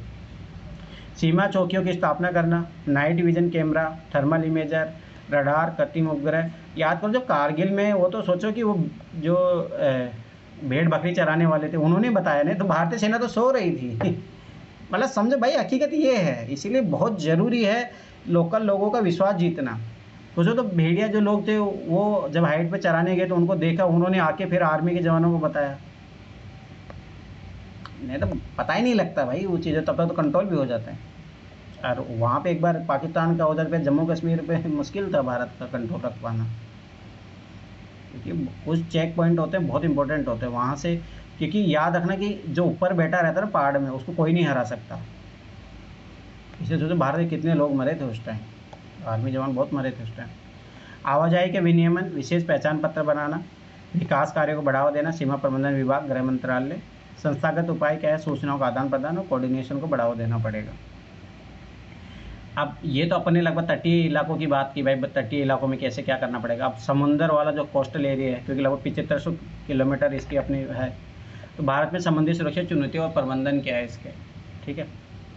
अब देखो वही है, इधर अरब सागर है, बंगाल की खाड़ी है, हिंद महासागर है, तो तट रेखा लगभग 7, और अभी नहीं बढ़ी है अभी, लगभग कुछ ज़्यादा हो गई है ये, जो भी कारण है पता नहीं, पर ये बढ़ी है मतलब अभी, ठीक है। शायद उसमें उसको भी ऐड कर लिया, कुछ है परंतु ये बढ़ी है अभी। पारंपरिक खतरे क्या थे भाई, ये राष्ट्रों से उत्पन्न होते हैं, जैसे समुद्री सीमा विवाद, जैसे पाकिस्तान के साथ है, बांग्लादेश के साथ है, श्रीलंका के साथ है, ये चीज़ें होती हैं। समुद्री संसाधनों के दावे, ठीक है, ये भी दिक्कत है। सामरिक हित है, ठीक है, स्ट्रेटेजिक पॉइंट होता है भाई, बहुत इंपॉर्टेंट है। जैसे मान के चलो चाइना क्यों भारत को घेरता रहता है, जो स्ट्रिंग पल्स ऑफ नीति है उसके तहत भारत को क्यों घेरते रहता है, यही तो कारण है, ताकि हर जगह वो अपने, जैसे श्रीलंका में जो हमन टोटा बंदरगाह है वो ले लिया उन्होंने, इधर जिबूती में ले लिया, ऐसे करके पूरा इंडिया को घेरने का प्लान है उसका। इधर सीपीईसी चला रहा है वो अभी, है ना, मतलब इंडिया को, इसीलिए तो इंडिया क्यों अमेरिका का, इनका क्यों आजकल जैसे बीजेपी जब से सरकार है, इंडिया अमेरिका की क्यों चिपक रहा है, क्योंकि उनको भी पता कि भाई चाइना को जो आज की डेट में अगर कोई कंट्रोल कर सकता है, चाइना को हरा सकता है, वो अमेरिका है, ठीक है। रशिया में वो पावर नहीं रही अब, इसलिए आजकल जो है बीजेपी जब से सरकार बनी है, अमेरिका की तरफ क्यों ज़्यादा झुक रहे हैं अपन, यही कारण है। पहले जब रशिया पावर में था, ठीक है, तो फिर भारत जो कांग्रेस जब सरकार थी, इंदिरा गांधी थी, तब अपन रशिया के पास में थे, इसलिए आपको 1971 में उन्होंने सपोर्ट किया। परंतु आज की भाई वास्तविकता बदल चुकी है, चाइना के आगे कोई नहीं है, अमेरिका ही एकमात्र देश है जो चाइना को टक्कर दे सकता है। तो इसीलिए बोलते हैं ना कि भाई बहुत ज़रूरी हो जाता है कि समय के अनुसार जो है संबंध बनते बिगड़ते हैं और नए देशों को अपनाना ही पड़ता है, अब ये हकीकत है। पर वही बात है कि पाकिस्तान, अमेरिका है, उस पर रिलायबल नहीं रहा जा सकता, वो अमेरिका किसी का सगा नहीं है भाई, उसको पैसे चाहिए, वो पूंजीवादी देश है। अब ये भी दिक्कत है भारत की, तो ये अभी बहुत बड़ा इशू है, क्योंकि अरे एक चीज़ याद रखना, चाइना जिस दिन चाहेगा ना भारत को दो, मतलब ऐसे बोलते हैं ना, जैसे एक कोई पहलवान है, कोई छोटा बच्चा उसके सामने लड़ने आ जाए, 2 थप्पड़ में मार के उसको हरा ही देगा। तो भारत की यही हालत है अभी, हकीकत बात यही है। अपने को क्या होता है कि भारत से जो कभी याद रखना, जैसे मानी चलो वो हुआ था उस टाइम लॉकडाउन में, चाइना ने सोचो कितना एरिया ऑक्यूपाई कर लिया था, 100 से ज़्यादा आर्मी के जवानों को मार दिया था, जब तो मोदी का खून नहीं उबला। ये चीज़ समझा करो, मतलब कौन कहाँ पे, ये मतलब पावर वहीं पे दिखाता था व्यक्ति, वही दिखाता जहाँ कमज़ोर व्यक्ति होता है। पावर कभी वहाँ नहीं दिखाएगा जहाँ से अपने से ताकतवर व्यक्ति बैठा, कभी नहीं दिखाएगा, उसको भी पता है कि मैं पिट के आऊँगा। तो इंडिया में मतलब ये राजनीति है और कुछ ही नहीं है पाकिस्तान के नाम पे। सोचो पुलवामा में 45 लोग मर गए थे, तो वो मोदी एकदम हट मैं सोऊंगा नहीं, ये है वो है, पर उधर 100 से समथिंग लोग मरे थे, क्या हुआ तब तो उसका 56, मतलब समझो, मतलब ये हकीकत है, मतलब कि भारत चाइना को नहीं हरा सकता, 1 मिनट लगेगी चाइना को, मतलब 1 मिनट कहना है मतलब कुछ दिनों में है ना, भारत को एकदम ख़त्म कर सकता है चाइना। इसीलिए जो है अभी जो पावर जो है भाई शिफ्ट हो रहा है कि अपन अमेरिका का सहयोग क्यों ले रहे हैं, यही कारण है। अपन वही है कि अमेरिका रिलायबल नहीं है, तो ये चीज़ हमेशा याद रखना। कभी भी चाहे मोदी कभी भी चाइना के खिलाफ कुछ भी नहीं बोलेगा तो यही सारी चीज़ें रहती है। गैर पारंपरिक खतरे में क्या है, ये गैर राष्ट्र कारकों से उत्पन्न होती है, जैसे समुद्री डकैती होती है, ठीक है, याद को जैसे ऑयल आता है, ठीक है, या मान के चलो बहुत सारी गाड़ियाँ आती है, तो ये जो सोमालिया है, यहाँ पे लोग हैं जो डकैती करते हैं, आतंकवाद भी है, तस्करी होती है। याद करो कि जो अभी शाहरुख खान का बेटा पकड़ा गया था, तो कितना ड्रग्स जो आ रहा था। पर्यावरणीय मुद्दे भी है, क्योंकि ऑयल जब समुद्र में गिर जाता है तो जो वहाँ का जो इकोसिस्टम होता है उसको ख़राब कर देता है। प्राकृतिक आपदाएँ आती रहती है, जैसे सुनामी आती है, ये सारी चीज़ें, सोमालिया, मलक्का जलमंडू, ठीक है। The sting of pulse, China की नीति, ठीक है, चीन का बढ़ता हिंद महासागर में प्रभाव, ये मैं बता रहा हूँ ना। अब वही है, देखो भारत की भी लिमिटेशन है, इतनी बड़ी पॉपुलेशन है, जीडीपी है नहीं, भारत अपने लोगों की गरीबी दूर नहीं कर पा रहा, वो कहाँ पे चाइना को टैकल करने के लिए करेगा। तो मतलब वही है कि भारत स्ट्रेटेजिक रूप से घिर चुका है। सोचो कि उनका BRI चल रहा है, फिर स्ट्रिंग ऑफ पल्स की नीति चल रही है, पूरा भारत को ऐसे घेर चुका है चाइना, 1 मिनट लगेगी उसको ख़त्म करने में। और वही है, चाइना अभी नहीं करेगा, जिस दिन वो अमेरिका को लगेगा कि मैं अमेरिका को टक्कर दे सकता हूँ आज के टाइम में, तब जाके वो देखना फिर चाइना का विस्तारवादी नीति। या चाइना हमेशा से विस्तारवादी रहा है, अभी नहीं करेगा, परंतु वो धीरे धीरे टाइम लेके पर करेगा ज़रूर, एक दिन देख लेना। और मेरा मानना, जिस दिन चाइना से युद्ध हुआ ना, भारत ख़त्म है, फिर उस दिन फिर भारत को बचाने वाला कोई है नहीं पर ऐसा करेगा नहीं। चाइना अभी चाह रहा है कि मैं इकोनॉमी रूप से पावरफुल बनूँ। अभी उसका मेन उद्देश्य है कि जैसे लगभग $18 ट्रिलियन की इकोनॉमी हो गई है, अमेरिका की 26-27 के समथिंग है। तो मेरा मानना है कि आगे आने वाले 2050 तक मान के चलो कि चाइना अमेरिका को पीछे छोड़ सकता, कोई बड़ी बात नहीं है इकोनॉमी में। और जिस दिन वो इकोनॉमी पीछे छोड़ेगा उस दिन समझ लेना कि वो वर्ल्ड पावर बन जाएगा और फिर वो राज करना चाहेगा। पर वही है कि अमेरिका, इसीलिए तो ट्रम्प को अभी क्यों दिक्कत है, ट्रम्प ये क्यों चाह रहा है कि अमेरिका को वापस से महान बनाना है मुझे। वो यही तो उसको पता है ना कि भाई चाइना आ चुका है। इसलिए देखो चाइना से सबसे ज़्यादा अभी उसका मेन दुश्मन कौन है, अभी चाइना ही है। अभी देखो ईरान पे भी उसने कुछ नहीं, नॉर्मल अभी कर कुरा के छोड़ दिया। उसको पता है कि भाई बढ़िया जो मेरे पास जो सबसे बड़ा दुश्मन वो चाइना है। इसलिए ट्रम्प को सबसे बड़ी दिक्कत चाइना से है अभी। और ये बात सही भी है। अभी लोग जो ये अमेरिका को, भाई अमेरिका को बोलता है कि मैं महान बनाना, ये सारी चीज़ें, उसका कारण यही है कि चाइना है, कि उसको पता है कि चाइना जैसे इकोनॉमिक रूप से आगे निकला तो फिर अपने से कंट्रोल से बाहर निकल जाएगा। क्योंकि जैसे बहुत सारे देश है जो चाइना की गोद में बैठने लगे हैं, जो अमेरिका के खिलाफ कभी जाते नहीं थे। तो ये चीज़ें बहुत खतरनाक हो जाएगी आगे जाके। अवैध असूचित और अन्य विनियमित मत्स्यन होता है, तो उससे क्या होता है कि जो मत्स्यन क्षेत्र में बहुत सारी दिक्कतें आ रही है कि छोटे छोटे मछलियों को ही उनको शिकार जाल में फंस जाती है, बड़ी मछली आ नहीं रही है, तो उसका भी बहुत दिक्कत होती है। क्लाइमेट चेंज हो रहा है, हथियारों और विस्फोटकों का आना जाना, ठीक है।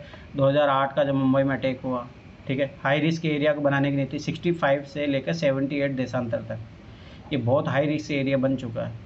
ग्लोबल वार्मिंग है, जलवायु परिवर्तन, पर्यावरणीय आपदाएँ आ रही है, अनिश्चित समुद्री सीमाएँ हैं, श्रीलंका, पाकिस्तान, बांग्लादेश, इसलिए बहुत दिक्कतें होती रहती है। मत्स्यन का विकास और मछुआरों की रक्षा बहुत बड़ा मुद्दा है। मादक पदार्थों, हथियारों की तस्करी, अवैध व्यापार होता है। ताज होटल पर हमला जो मैं बता रहा 2008 में, वो यहीं से हुआ था। खाड़िया है, बैक वाटर है, नदियाँ है, लेगून है, मुहाना है, दलदल है, मड फ्लैट्स है, सघन मैंग्रोव वन है, ठीक है। अब भाई चुनौती क्या कारण है, एक तो इतनी बड़ी तटरेखा है, तो उसके कैसे तुम करोगे, वो बहुत ज़्यादा लंबी हो जाती है ना भाई। छोटा एरिया इसीलिए है 7,500 किलोमीटर भाई। 1 किलोमीटर सोचो तुम, एक पुलिसकर्मी भी रखोगे एक तो कैसे काम चलेगा, लगभग 3 रखोगे तब भी काम नहीं चलेगा। अरे इतना मतलब समझ रहे हो, 21,000 अगर तट रहे। अब वही है, सरकार पे खर्चा बढ़ता है, बहुत सारी चीज़ें हैं। हिंद महासागर में स्थिति है भारत की, व्यापारिक मार्ग है, ठीक है, संसाधन है, सामरिक द्वीप है, जैसे अपना लक्षद्वीप हो गया, अंडमान निकोबार हो गया, 40+ देशों की स्थिति है यहाँ पे, 30% जनसंख्या है, भू राजनीतिक महत्व बहुत ज़्यादा है, ठीक है। जल संधि है, मलक्का है, जल हारमुज है। और तो ये भी बहुत इंपॉर्टेंट है क्योंकि चेक पॉइंट होते हैं भाई।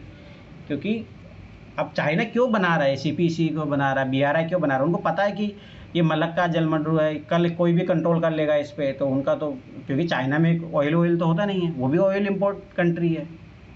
तो बहुत सारे चाइना भाई अपने आप को वर्ल्ड पावर, उसको पता है कि कैसे बनना है। भारत तो आज भी तो डिपेंडेंट है ना। अभी मिडिल एशिया में कुछ हो जाता है ये लोग, भारत में महंगाई बढ़ जाती है, क्योंकि भारत के पास कोई अल्टरनेटिव सॉल्यूशन तो है ही नहीं ना। पर चाइना कर रहा है इस चीज़ को लेके। सामरिक प्रतिष्ठान है, सेवा की कमान है, तेल शोधन है, जैसे बंदरगाह है, शिपयार्ड है, ठीक है। ऐतिहासिक व्यापार है, निर्यात निर्यात यहीं से होता है ज़्यादा। समुद्री डकैती से बचाव और विदेशी व्यापार सुरक्षित रखना। 3 बड़े महानगर है, सबसे बड़ी बात है कोस्टल एरिया में बम्बई है, कलकत्ता है, मद्रास है। मछुआरे, समुद्री डकैती का प्रभाव है, मेरी टाइम टेरर है, आजकल ये भी बढ़ रहा है। तो तटीय पुलिस थानों में पर्याप्त रूप से प्रशिक्षित जनशक्ति का, अत्याधुनिक हथियारों का अभाव है, गश्ती नौकाएँ उपलब्धि नहीं है, सोचो ये हाल है तो कैसे करोगे। वही रहता है, दिक्कत तो है ही। कर्मियों की अकर्मण्यता है, लोग काम करना नहीं चाहते, अनिच्छुक है, विभिन्न एजेंसियों के मध्य कोऑर्डिनेशन की कमी रहती है, समुद्री क्षेत्र की निगरानी में अपर्याप्तता और तटरेखा में छिद्रता है। अब वही तटरेखा ऐसे सही है कि एकदम हाँ ऐसा है, अरे भाई कई एरिया ऐसे घुसा हुआ है अंदर तक, जो लेगून वेगून है। भारत का यही तो, कभी मैप देखना, वो ऐसे एकदम ऐसा नहीं है भाई, अपन बना देते हैं ऐसा, अपन ऐसा नहीं है, छिद्र है ऐसे करके है, फिर पर्वत है, पहाड़ है, बहुत सारी चीज़ें हैं। तो समुद्री सुरक्षा प्रबंधन कैसे होगा भाई, पहले तो द्वीप प्रदेशों की सुरक्षा, अंडमान निकोबार कमांड बनाना वहाँ पे, ठीक है। रात का तो लक्षद्वीप की ज़रूरत हो गई है, ठीक है। तटीय सुरक्षा योजना के कार्यान्वयन में तेज़ी लाना और 204 अवरोधक नौकाओं को शीघ्र वितरण करना, मतलब यही है, इसको बढ़ावा देना चाहिए ताकि हमेशा जो है कोस्टल गार्ड उसका करते रहे। तटीय पुलिस स्टेशनों की स्थापना हेतु पर्यावरणीय मानदंडों में सहजता होनी चाहिए, ठीक है। सभी मछुआरों, मल्लाह कर्मियों और तटीय गाँवों के व्यक्तियों के बहुउद्देश्यों के पहचान पत्र, उनका आइडेंटिटी कार्ड जारी करना। बहुत बार तो पता नहीं लगता कि किस देश का है ये, जब पकड़ लेते हैं श्रीलंका या पाकिस्तान में। देश भर में मछली पकड़ने की नावों के जारी किए जाने वाले लाइसेंस की एकरूपता का कार्यान्वयन करना,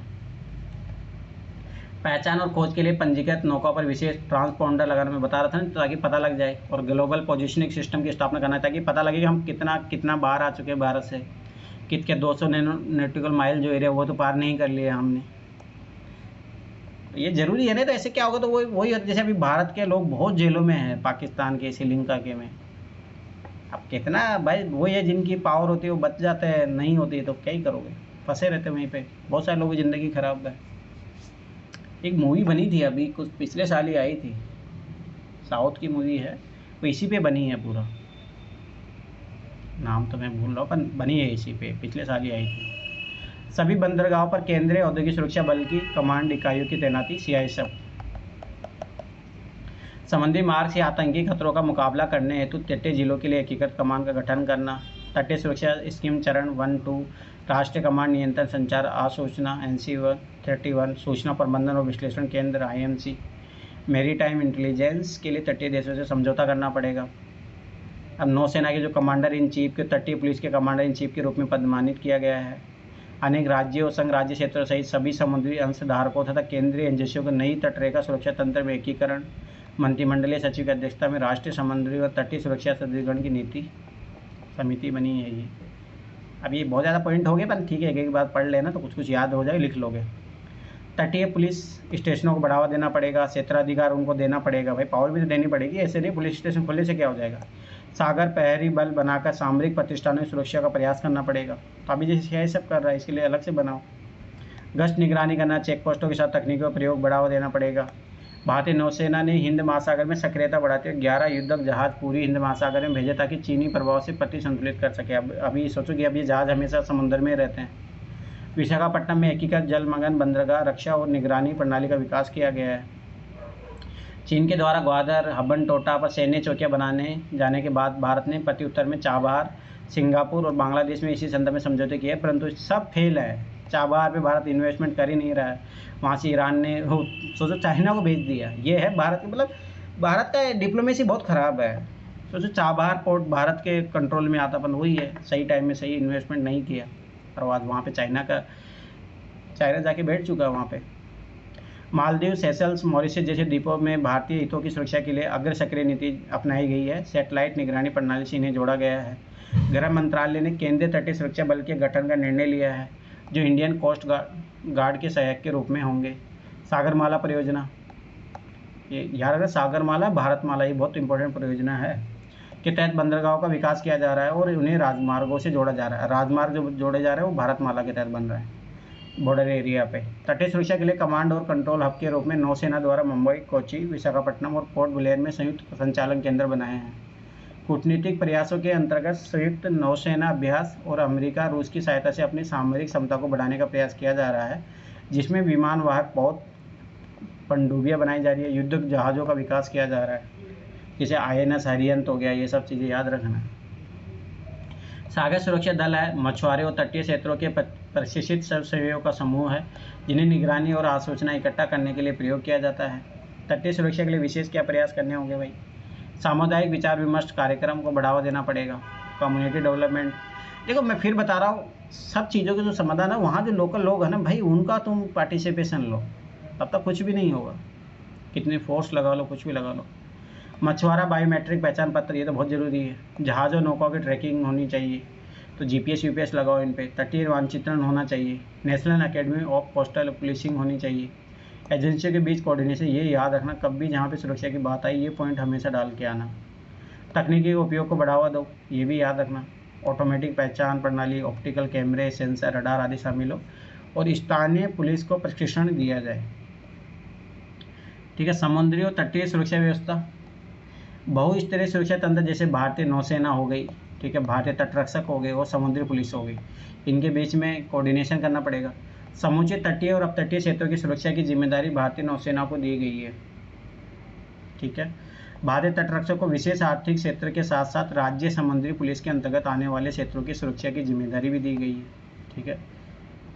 भारतीय तटरक्षक के महानिदेशक को तटीय कमांड का कमांडर नामित किया गया है। यह तटीय सुरक्षा से संबंधित केंद्रीय और राज्य एजेंसियों के बीच समग्र समन्वय के लिए, मतलब वही बताया ना, कोऑर्डिनेशन की कमी थी, तो उसके लिए ये बनाया गया ताकि कोऑर्डिनेशन को बढ़ावा मिले। बीएसएफ की वाटर विंग को कच्छ और केम्बे की खाड़ी तथा सुंदरबन की छोटी नदियों जलमार्गों की सुरक्षा की जिम्मेदारी भी दी गई। सोचो बीएसएफ को यहाँ पे मिला दिया, अब अपन इसके लिए अलग बनाया, वाटर विंग बनाया। भारतीय नौसेना ने सागर प्रहरी नामक विशेष बल का गठन किया है, जिसका कार्य नौसैनिक बेस आदि की रक्षा करना है। मछुआरों स्थानीय प्रशिक्षित सदस्यों को शामिल करते हुए सागर सुरक्षा दलों का गठन किया गया। ये समूह निगरानी कार्य के साथ साथ सूचना भी एकत्रित करते हैं, मतलब इन्फॉर्मेशन को भी कलेक्ट करते हैं। पर जितना भी अपन ये देखे इनमें कमियां क्या है भाई, इनमें भी कमियां सोचो। जैसे कभी विश्लेषण करने वाले जो क्वेश्चन आते हैं ना, तो उसमें हमेशा ये चीज़ याद रखना भाई, हाँ सरकार ये प्रयास कर रही है, पर इन प्रयासों की भी ये कमियां हैं, ये चीज़ याद रखना, ठीक है। सुरक्षा में कई बलों के शामिल होने के कारण किसी घटना के बाद उत्तरदायित्व का निर्धारण करना कठिन हो जाता है। प्रत्येक संस्था स्वयं को बचाने के लिए एक दूसरे पर दोषारोपण करती है, ठीक है। तो ये चीज़ हमेशा याद रखना कि भाई तुम्हारी कमी से हो गया, तुमने ये लोग फाल्स रहे। देखो जैसे बोलते हैं ना, जब तक टीम वर्क नहीं होता कोई भी चीज़, तो याद रखना हमेशा।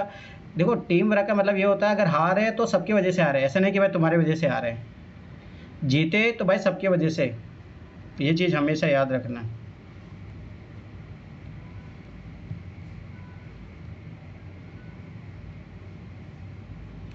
ठीक है, तो ये सबसे बड़ी चीज़ होती है। तो इथिक्स में जब आप पढ़ोगे तो ये चीज़ें हमेशा याद रखना, ये बहुत इम्पोर्टेंट है, ठीक है। संस्थाओं बीएसएफ, सीआईएसएफ, कस्टम विभाग की बहुलता के कारण तटीय सुरक्षा ऑपरेशनों में समन्वय की कमी और गलतफहमियों सामने आती है। ऐसे में कार्यवाही की सफलता दर कम हो जाती है, तो ये भी बहुत बड़ी दिक्कत है। राज्य सरकारें समुद्री खतरों के प्रति पर्याप्त सजग ही नहीं है, उनको मतलब ही नहीं है। फिर समुद्री पुलिस बलों का आवश्यक प्रशिक्षण और उपकरण उपलब्धि नहीं करा पाती, क्योंकि उनका तो मेन मामला इंटरनल होता है ना।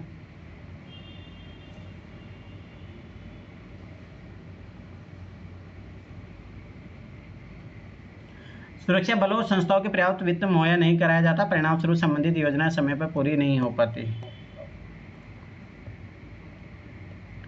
अब बात है ऑर्गेनाइज क्राइम।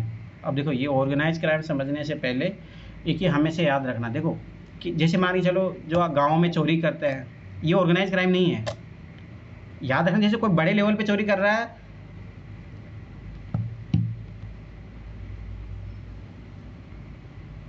ठीक है। जैसे मान चलो, देखो याद रखना, जैसे कोई चोरी किया, जैसे मान के चलो आज मैंने कोई बैंक लूट लिया, ठीक है, ये ध्यान समझना।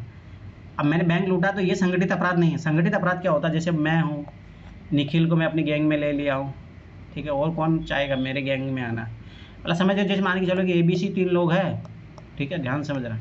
अब इन्होंने प्लान किया भाई, पहले तो भाई मुखर्जी नगर नेहरू विहार में कौन कितने ATM है यहाँ पे, ठीक है, और किस ATM की जो है सुरक्षा कमी है उसमें, ठीक है। तो पूरा प्लान बनाए, ठीक है, प्लान बना के और फिर उसको एग्जीक्यूट करना, समझ रहे हो, ये है संगठित क्राइम। मैं जाके दिन दाड़े कोई चोरी करके ले आता हूँ, चेन जो स्क्नेचर होते हैं ना, चेन पकड़ के, अगर वो अकेले कर रहा है, ज़्यादा दिमाग नहीं लगा रहा है, बस करके आ जा रहा है, परंतु वही है कि एक चेन माफिया है एकदम पूरा। वो बहुत सोच समझ के कर रहा है कि किस महिला कब किधर जा रही है, ये CCTV कैमराओं को सब कुछ सोच समझ के अगर कोई कर रहा है, तो याद रखना वो संगठित अपराध होगा, और उसमें बहुत सारे लोग मिले होंगे और बहुत बड़े लेवल पे होता है वो। तो ये चीज़ अंतर समझना, ऑर्गेनाइज क्राइम बहुत सिस्टमेटिक होता है, ऐसा नहीं कि छोटा मोटा चोर भी ऑर्गेनाइज उसका पार्ट बन जाता है, ये चीज़ याद रखना, ठीक है। प्रत्यक्ष या अप्रत्यक्ष रूप से आर्थिक या अन्य प्रकार के फायदे के लिए 3 या इससे अधिक व्यक्तियों के संगठित दल द्वारा कुछ समय के लिए एकजुट होकर गंभीर अपराध या जुर्म की घटनाओं को अंजाम देना। तो ये चीज़ यार देखो यहाँ पे लिखा है, प्रत्यक्ष या अप्रत्यक्ष रूप से आर्थिक या अन्य प्रकार के फायदे के लिए 3 या इससे अधिक व्यक्तियों के संगठित दल द्वारा कुछ समय के लिए एकजुट होकर गंभीर अपराध या जुर्म की घटनाओं को अंजाम देना, मतलब बहुत सोच समझ के मिलजुल के काम करना, किसी को एग्जीक्यूट करना, भाई किसी को मारना भी है, कुछ पर्पज है उस चीज़ के पीछे, तो वो यार ना ऑर्गेनाइज क्राइम होता है। तो परंपरागत संगठित अपराध क्या थे भाई, अवैध शराब का धंधा करना, ठीक है, जैसे गाँव में बहुत लोग थे, जुआ खेलना, अपहरण करना, जबरन दल वसूली करना, वेश्यावृत्ति करना, डांस बार, डकैती, लूटपाट, ब्लैकमेल, रेत माफिया, खनन माफिया, सुपारी पर हत्या तथा अश्लील फिल्म व्यवसाय आदि। तो ये पहले एक बिजनेस था, आजकल तो नॉर्मल है, क्योंकि उस टाइम में नेट का इतनी सुविधा नहीं थी ना। गैर परंपरागत संगठित अपराध क्या है, ठीक है, ये है जो मतलब बहुत पुराने जमे से चलते आ रहे हैं, और ये जो अभी नए आए हैं जो टेक्नोलॉजी के साथ आते हैं, इसमें याद रखना साइबर अपराध भी आएगा। साइबर क्राइम जो आजकल चल रहा है, मनी लॉन्ड्रिंग हो गया, अर्थव्यवस्था में जाली नोटों का वितरण करना, हवाला हस्तांतरण करना, साइबर अपराध, हैकिंग, मानव तस्करी, हथियार तस्करी, मादक पदार्थ तस्करी, ये है जो नए अभी ट्रेंड जो टेक्नोलॉजी के साथ उभर रहे हैं। जैसे आजकल देख रहे होगे जो साइबर फ्रॉड कितने, भाई साइबर फ्रॉड में भी बहुत तरीके के, कोई मैसेज आपको लिंक भेज देगा, ठीक है, कोई आपको कॉल करके बोलेगा आपका, आजकल जैसे आजकल ये चल रहा है कि भाई आपका मैं रिश्तेदार बोल रहा हूँ, यहाँ पे मैं खड़ा हूँ, मेरे को दिक्कत हो गई है, ये है वो है। ये फेसबुक पे और उसी का सेम आईडी बना के कॉपी पेस्ट करके व्हाट्सअप पे, ये सारी चीज़ें। तो ये है जैसे जैसे टेक्नोलॉजी उभरती है तो उसके साथ जो नए नए अपराध आते हैं वो गैर परंपरागत होते हैं, ये चीज़ याद रखना।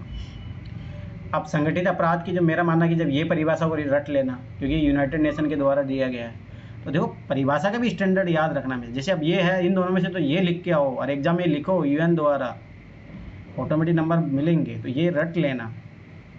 संगठित अपराध से तात्पर्य 3 या उससे अधिक लोगों द्वारा सामूहिक आपराधिक अभिव्यक्ति से जिसके केंद्र में हिंसा, भय और भ्रष्टाचार होता हो, जिसका उद्देश्य आर्थिक प्रतिलाभ होता।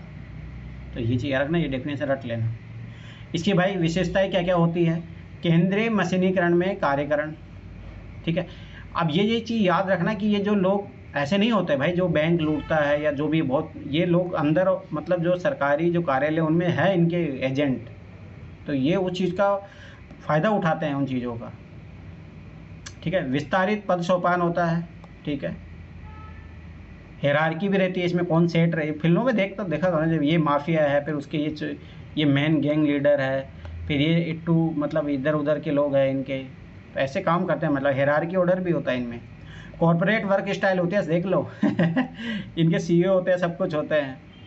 तकनीकी का प्रभावी उपयोग करते हैं बहुत भाई, मतलब जो बोलते हैं ना कि इतने मास्टर माइंड होते हैं लोग, मतलब जिसकी हद नहीं है। मतलब मैं एक अभी डॉक्यूमेंट्री देख रहा था ऐसे ही, मतलब हरियाणा से लोग थे, तो वो उसने बताया कि हम कैसे करते हैं, क्या जो भी है, कोई लेने गया था वो बेचारा मुँह तो वो बोला कि भाई हमें कोई फ़र्क नहीं पड़ता सामने वाला इंसान मर रहा है कोई नहीं, हमें पैसों से मतलब है। और वो इतने हथकंडे अपनाते हैं, मतलब कैसे आदमी कैसे भी नहीं बचे। तो मतलब जैसे मेरे घर में लगभग 3-4 लोग हैं जो इससे चीज़ से प्रभावित हो चुके हैं, साइबर अटैक से। तो मेरा मानना है कि आने वाले टाइम में ऐसा कोई भी एक ही व्यक्ति नहीं रहेगा जो इससे बचेगा, मतलब बच ही नहीं पाएगा भाई। मतलब वो लोग इतने मेथड अपनाते हैं।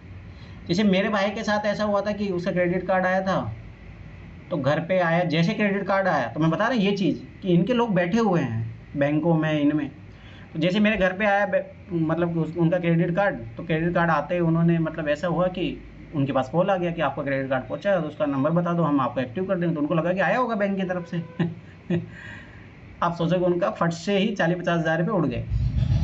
तो मतलब मेरा कहने का मतलब है कि कैसे बचोगे तुम, क्योंकि उनके लोग बैठे हैं, मतलब सोचो उनको कैसे पता चला कि आज तुम्हारा क्रेडिट कार्ड पहुंचा घर पे, बहुत सारी चीज़ें। तो उनके लोग बैठे हैं, अरे हायरार्की उठती है यार, टेक्नोलॉजी इतना यूज़ करते हैं। इस पर ना एक वेब सीरीज़ बनी है, वो देखना, मतलब क्या नाम उसका, जनतारा ऐसे करके, जामतारा करके है, वो इसी पे बनी है पूरा।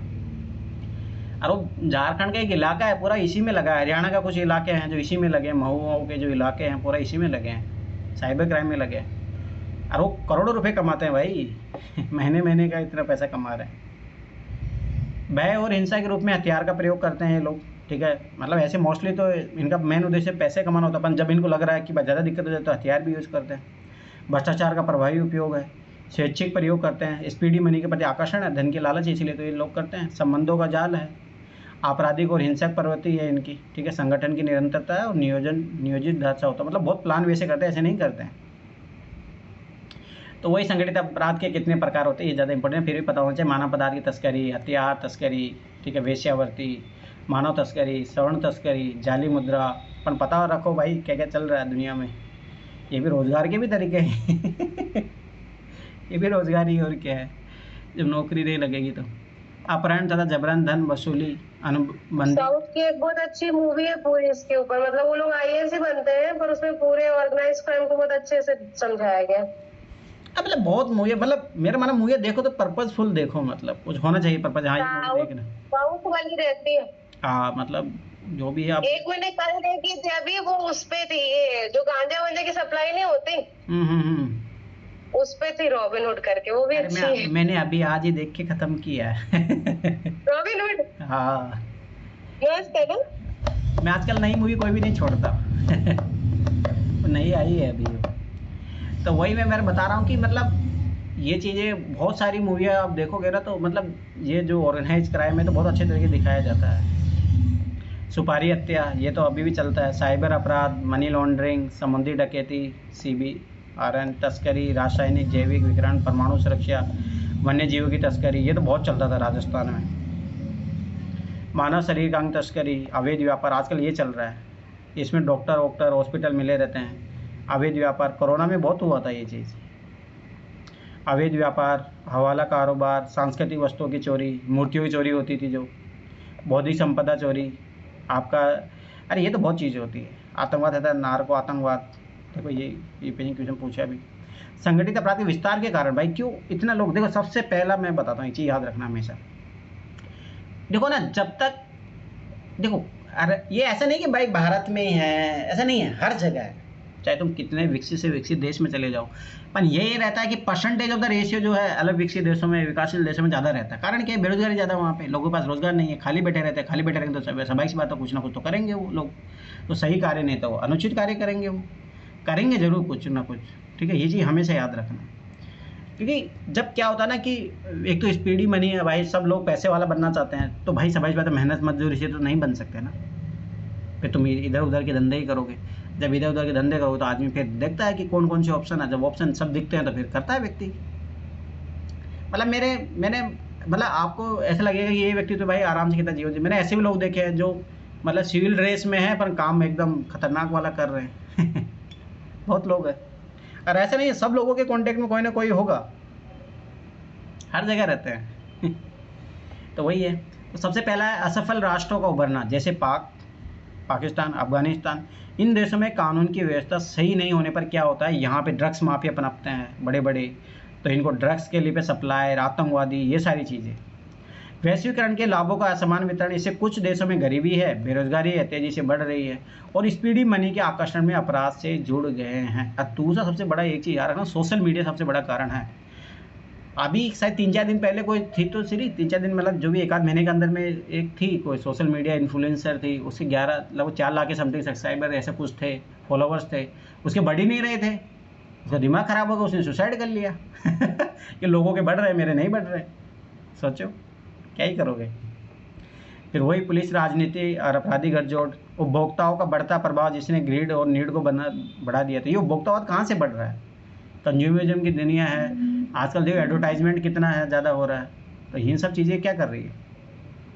अपराध और अपराधियों को महिमा मंडन करना, ठीक है, ये भी तो है ना भाई, ये वहाँ पे, अरे मेरे गांव में चल रहा है, मतलब मेरे गांव में जो IPS है अभी बना है, एक IAS भी बना मेरे गांव में, वो लोगों के रोल मॉडल नहीं है, लोगों के रोल मॉडल है ये माफिया, ये जो गैंग लीडर है ये।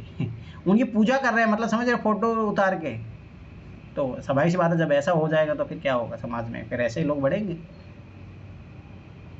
मतलब एक व्यक्ति था, मतलब जो भी है अपराधी था, गैंगस्टर था, मरे उसको आज लगभग 8-10 साल हो गए, पर लोग सोचो उसके नाम पे गैंग चला रहे हैं गांव में मेरे। और अपने नाम के आगे उनका नाम जोड़ते हैं, तो जब ऐसी चीज़ें होगी तो क्या ही होगा। सूचना और संचार क्रांति का दुरुपयोग हो रहा है, लोग किस किस तरीके से, राजनीतिक अपराधीकरण, अपराधियों का राजनीतिक प्रश्रय मिल रहा है, तो ये बहुत बड़ा कारण है भारत में। भारत गोल्डन ट्रायंगल और गोल्डन ट्रांजिट के ट्रांजिट में जो धन है वह फिल्मों और व्यापार में मल्टीपल किया जा रहा है, और आतंकवाद में यूज, सोचो फिल्मों में भी आता है पैसा, ट्रेड में, व्यापार में, क्या करोगे, यही है। तो पैसा कहाँ से बना रहे लोग, करोड़पति कैसे बन जाते हैं? अब मुझे पता, मेरे साथ में बहुत सारे लोग थे जो नॉर्मल थे, परंतु वही है, उल्टा सुल्टा काम कर के आज बहुत पैसे वाले बने बैठे हैं। अगर हम ज़िंदगी भर कमा लेंगे तब भी उनके बराबर नहीं कमा पाएंगे। तो वही होता है, मेहनत करने वाला आदमी पास, तो वही होता है जिस समाज में मेहनत के मूल्य कमज़ोर हो जाते हैं ना, फिर वहाँ पे यही चीज़ होती है। अब ये देखो, ये डायरेक्ट क्वेश्चन आया था UPSC में, संगठित अपराध है तो आतंकवाद के बीच परस्पर संबंध कैसा है? तो आतंकवादी अपने संगठन को वित्तीय मदद देने के लिए संगठित अपराध को सहारा लेते हैं, ठीक है। अब भाई समझ, आतंकवादी के पास पैसा होता नहीं है, तो आतंकवादी के पास क्या होता है, हथियार होते हैं, तो वो क्या करते हैं कि संगठित अपराधियों को क्या बेचेंगे, हथियार बेचेंगे, ड्रग्स बेच देंगे, तो ये इन लोगों को क्या देंगे, पैसा वैसा देते हैं, तो मादक पदार्थों की तस्करी बढ़ती है इससे। संगठित अपराधी दल तथा आतंकवादी प्राय एक ही नेटवर्क ढांचे पर कार्य करता है, जैसे मुंबई बम धमाके, ठीक है। आतंकवादी अंतर्राष्ट्रीय संगठित अपराध दलों की आड़ में फलते फूलते हैं। भाई इनका माफिया जैसे वो कौन था जो भागा था, डॉन क्या नाम था जिसका, तो मुंबई अटैक में उसी का तो योगदान था। अरे जो नीरव मोदी और वो, अरे नहीं माल्या, विजय, नो विजय माल्या। अरे जो मुंबई का माफिया था भाई, जो अभी पाकिस्तान जाके आजकल इंडिया की पुलिस उसको पकड़ नहीं पाई। दाऊद, हाँ दाऊद इब्राहिम।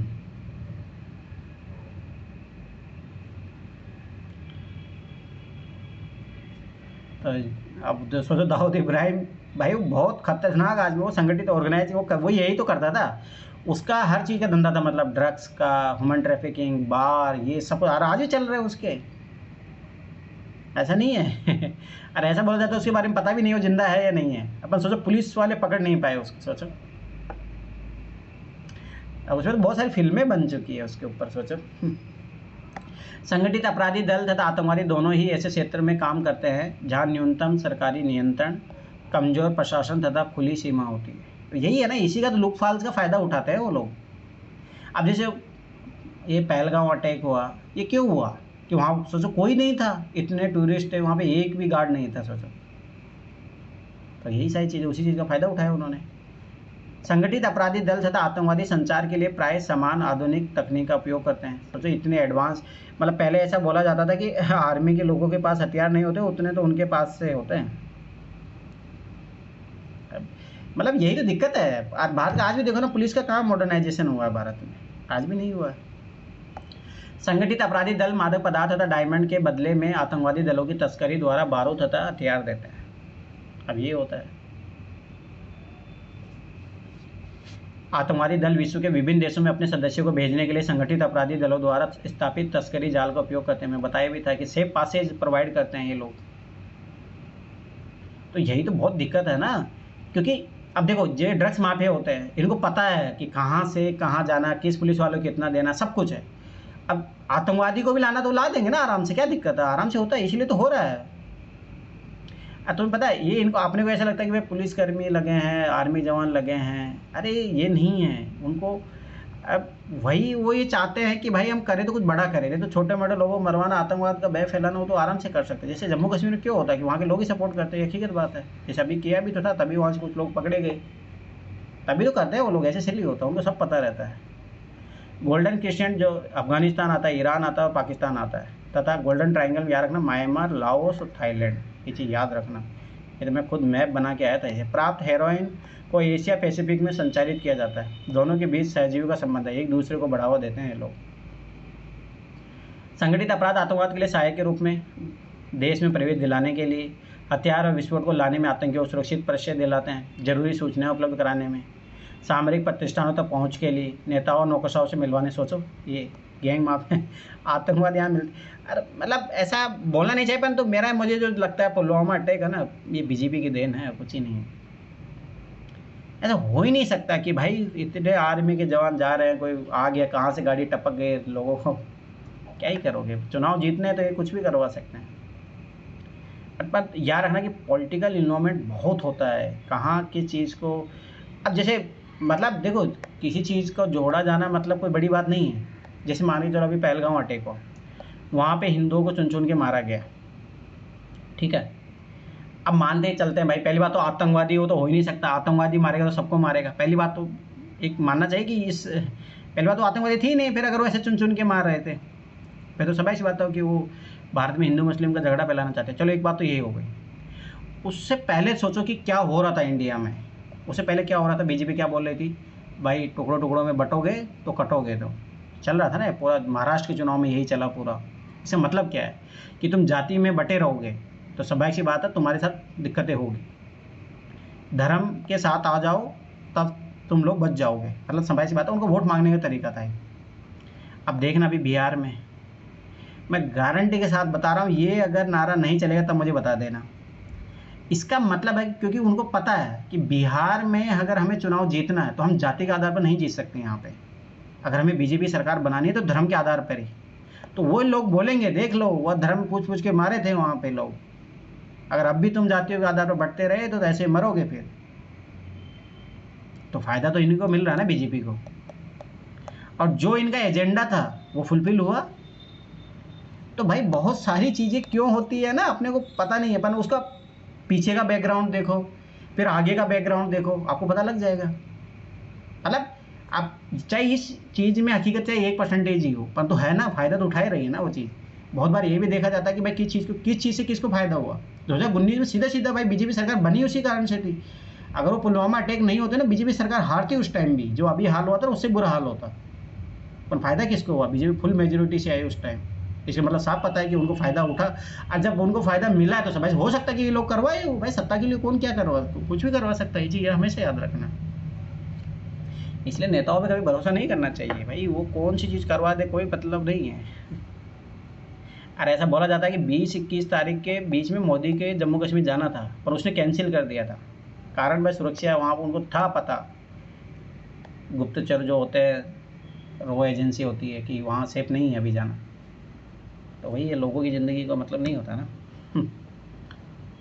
तो मतलब मेरा कहने मतलब कि बहुत सारी चीज़ें अपने को नहीं दिखती है, परंतु बहुत सारी हकीकत उसके बियॉन्ड भी होती है, अपने को वो समझ में नहीं आता।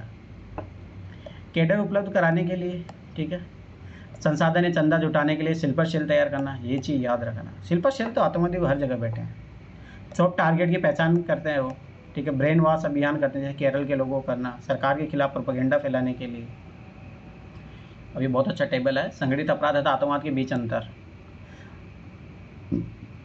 ठीक है। आधार क्या होते हैं, उद्देश्य इनका देखो, संगठित अपराध तो भाई पैसे कमाना है, इनका वो क्या होता है, सत्ता परिवर्तन करना। जैसे उनका है ना कि ये आतंकवादियों का क्या कि, अरे मैं उस टाइम बहुत चल रहा था कि मतलब मुस्लिमों का शासन नहीं, मतलब वो कुछ था कि एक मतलब जिहाद करना, मतलब ऐसा टाइप से कि एक दिन ऐसा होगा कि हिंदुस्तान पे भी हम राज करेंगे, मतलब ऐसा कुछ टाइप से है।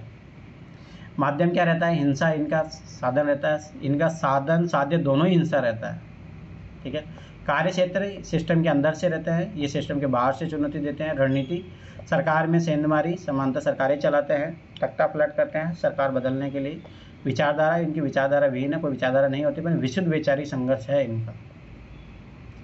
तो गठजोड़ को तोड़ने के लिए क्या क्या प्रयास करने पड़ रहे हैं, क्या प्रयास करने चाहिए। आतंकवादी दलों को प्रभावहीन बनाने के लिए उत्कृष्ट मिलिट्री और आसूचना निपुणता विकसित करेगी। देखो इन्फॉर्मेशन बहुत इंपॉर्टेंट है। मान चलो कि वो अयोध्या पे अटैक करने वाले हैं, तो देखा नहीं, बहुत बार पकड़ लेते हैं, उससे पहले ही पकड़ा गया वो व्यक्ति, तो ये कौन कर पाती है भाई, इंटेलिजेंस है, यही कर पाता है। अंतर्राज्यीय आतंकवाद के नेटवर्क को तोड़ने के लिए एकत्रित सूचनाओं को राज्य के साथ साझा करें, और आतंकवाद को प्राप्त समर्थन तंत्र को तोड़ने के लिए राज्य के साथ मिलकर संयुक्त व्यवस्था विकास करें। मिलिट्री समाधान के साथ साथ राजनीतिक समाधान पर भी विचार किया जाना चाहिए, ये बहुत इंपॉर्टेंट है। पुरानी व उभरती चुनौतियों से निपटने के लिए बहुमुखी रणनीति बनाने में सक्षम नई संस्थाएं आवश्यक है, इसलिए रो लाया गया, NIA लाया गया। कई चुनौतियों को उप क्षेत्रीय स्तर पर तो अन्य का स्तर पर निपटाना चाहिए, ठीक है। कुछ चुनौतियों से राज्यों द्वारा स्वयं निपटा जा सकता है, तो अधिकारियों चुनौतियों से निपटने के लिए द्विपक्षीय या बहुपक्षीय व्यवस्था की आवश्यकता। संगठित अपराध से निपटने के लिए कठोर कानून जैसे मकोका, गैंगस्टर एक्ट आदि बनाए जाने चाहिए। प्राय क्षेत्रीय स्वायत्ता दिया जाना चाहिए, सत्ता में हिस्सेदारी दिया जाना सबसे प्रभावशाली रणनीति रही है, परंतु इसको प्रारंभिक चरण में संतुलित रूप से लागू किया जाए। राजनीतिक तौर पर आतंकवादी संगठनों को अलग थलग करने तथा इन्हें मिल रहे समर्थन और भर्ती को रोकने के लिए राजनीतिक मिलिट्री तरीका अपनाना तथा साथ ही साथ इन्हें मुख्य धारा में शामिल करने के लिए मिलिट्री दबाव के साथ राजनीतिक और आर्थिक सहायता भी प्रदान करना चाहिए। जैसे नॉर्थ ईस्ट में तो यही तो किया गया ना, वहाँ के लोगों को मैंने बताया था, लाल गेंडा था, उसको सर सोचो हार गया था, पर फिर भी उसको CM बनाया गया, और वही कारण है कि आज नागालैंड ये सब भारत के पार्ट है, नहीं तो वो एकदम भारत को अलग करने की था। तो ऐसे बहुत बार हिस्सा देने से ना फ़ायदे हो जाते हैं। अंतर्राष्ट्रीय लेवल पे क्या प्रयास है भाई, अंतर्राष्ट्रीय संगठित अपराध के विरुद्ध संयुक्त राष्ट्र कन्वेंशन बना हुआ है, United Nation convention against transnational organize crime 2003 में। इंटरपोल अलर्ट, गुप्तचर सूचनाओं का आदान प्रदान होना चाहिए देशों के बीच में।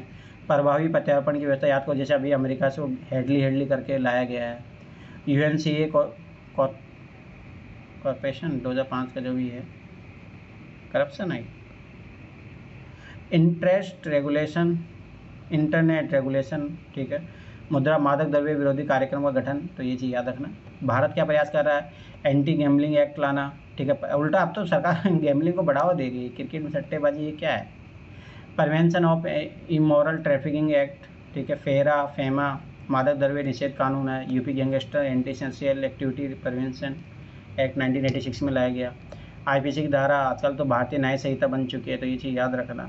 तो उसमें क्या है कि आपराधिक षड्यंत्र और उसमें संबंधित दंड का प्रतिधान होना, नेशनल काउंटर टेररिज्म सेंटर होना चाहिए, राष्ट्रीय आतंकवाद निरोध केंद्र की स्थापना का प्रयास करना चाहिए, असामाजिक गतिविधि निवारण एक्ट पैसा को केंद्रीय स्तर पर लागू करना होगा। यही है इसमें निपटने में चुनौतियाँ क्या क्या है, सरकार संबंधी क्या चुनौतियाँ है भाई, अपर्याप्त वैधानिक संरचनाएँ हैं। भाई भारत में ऐसा होता है इस कानून का फ़ायदा उठा के पहली बात तो कानून स्पष्ट नहीं है भारत में, समन्वय की कमी है, कोऑर्डिनेशन की कमी है, आपराधिक राजनीतिक तथा नौकरशाही बंधन है। तो ये चीज़ याद रखना, ये बहुत बड़ा चैलेंज है, क्योंकि जो सोचो सरकार उनको चाह रही है कि सज़ा मिले और उन्हीं को बचाने वाले भी सरकार के लोग ही हैं सबूतों को प्राप्त करने में कठिनाइयाँ हैं, कानूनों का व्यक्ति केंद्रित है न कि संगठन केंद्रित है। वित्तीय कारण क्या है, वित्तीय प्रणाली कमज़ोर होना, वित्तीय असफलताएँ है, संरचनात्मक कारण है, नियंत्रण विषमता है, संसाधन की विषमता है, मूल्य विषमता है, निवेश विषमता है। अन्य समस्या क्या है भाई, संसाधनों में प्रशिक्षण की कमी है, जन भागीदारी का अभाव है, वैश्वीकरण, तकनीकी जटिलता है, केंद्र राज्य का समन्वय का अभाव है, अंतर्राष्ट्रीय तंत्र न होना, अंतर्राष्ट्रीय समन्वय का अभाव है।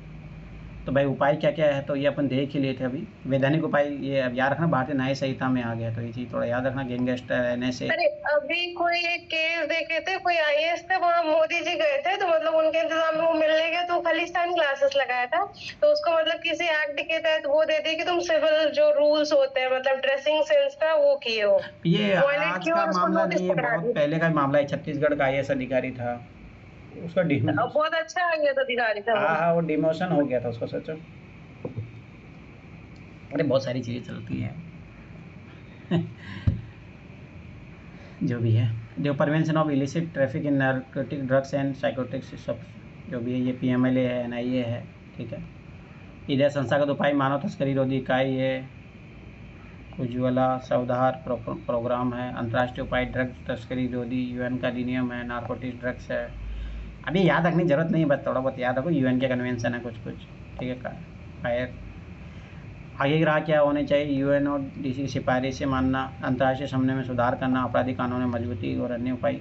यूएन और डीसी सिफारिशें क्या है भाई, टीओसीटी लाओ, आपराधिक वर्दी साझा कार्यक्रम लाओ, सीमा प्रबंधन करो, साइबर क्राइम को कंट्रोल करो, मनी लॉन्ड्रिंग के खिलाफ नियम बनाओ, आतंकवादी वित्तीय सहायता पर रोक करो, भगोड़ा अपराधी प्रत्यर्पण कानून में तेजी लाना, निर्वासन, आपसी वैधानिक सहायता एग्रीमेंट, मनी लॉन्ड्रिंग, मूल कानून का प्रक्रिया संबंधी कानून, शासी प्रशिक्षण का प्रोग्राम, धन परीक्षण में समन्वय में सुधार, विशेष इकाई गणना। इतना याद रखना है, तो नॉर्मल करते रहेंगे तो कोई दिक्कत नहीं।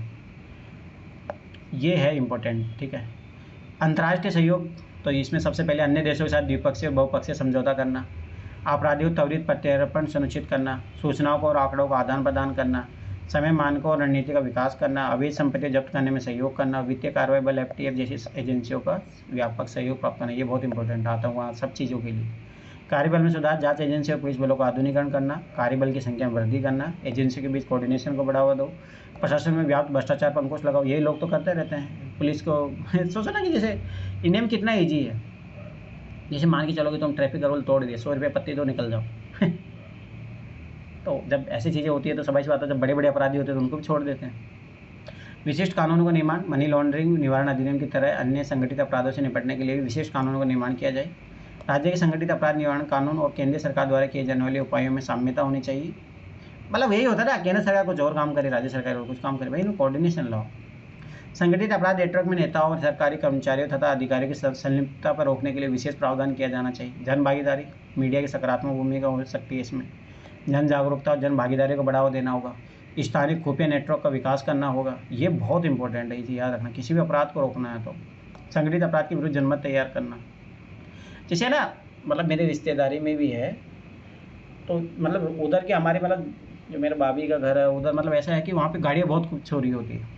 अब वहाँ के जो लोकल है ना, सबको पता है कौन है चोरी करने वाला। आधे से लोग तो उन्हीं के परिवार में से होते हैं तो मतलब मेरा कहने मतलब जब लोकल लोग सोचो पुलिस का सहयोग करेंगे तो आराम से पकड़ ले जाएंगे। छोटे मोटे अपराध तो ऐसे ही खत्म हो जाए, पर वही दिक्कत है। आखिरी टॉपिक है लास्ट, ठीक है। सुरक्षा बल और संस्था तथा इनके अधिदेश। बहुत कम क्वेश्चन आते हैं इससे, पर जैसे मान के चलो को बहुत बड़ा मुद्दा उभर जाए तो आ भी सकता है। जैसे पुलिस रिफॉर्म को लेकर कभी मुद्दा है तो इसमें शायद मैंने पुलिस रिफॉर्म का भी जोड़ के रखा है।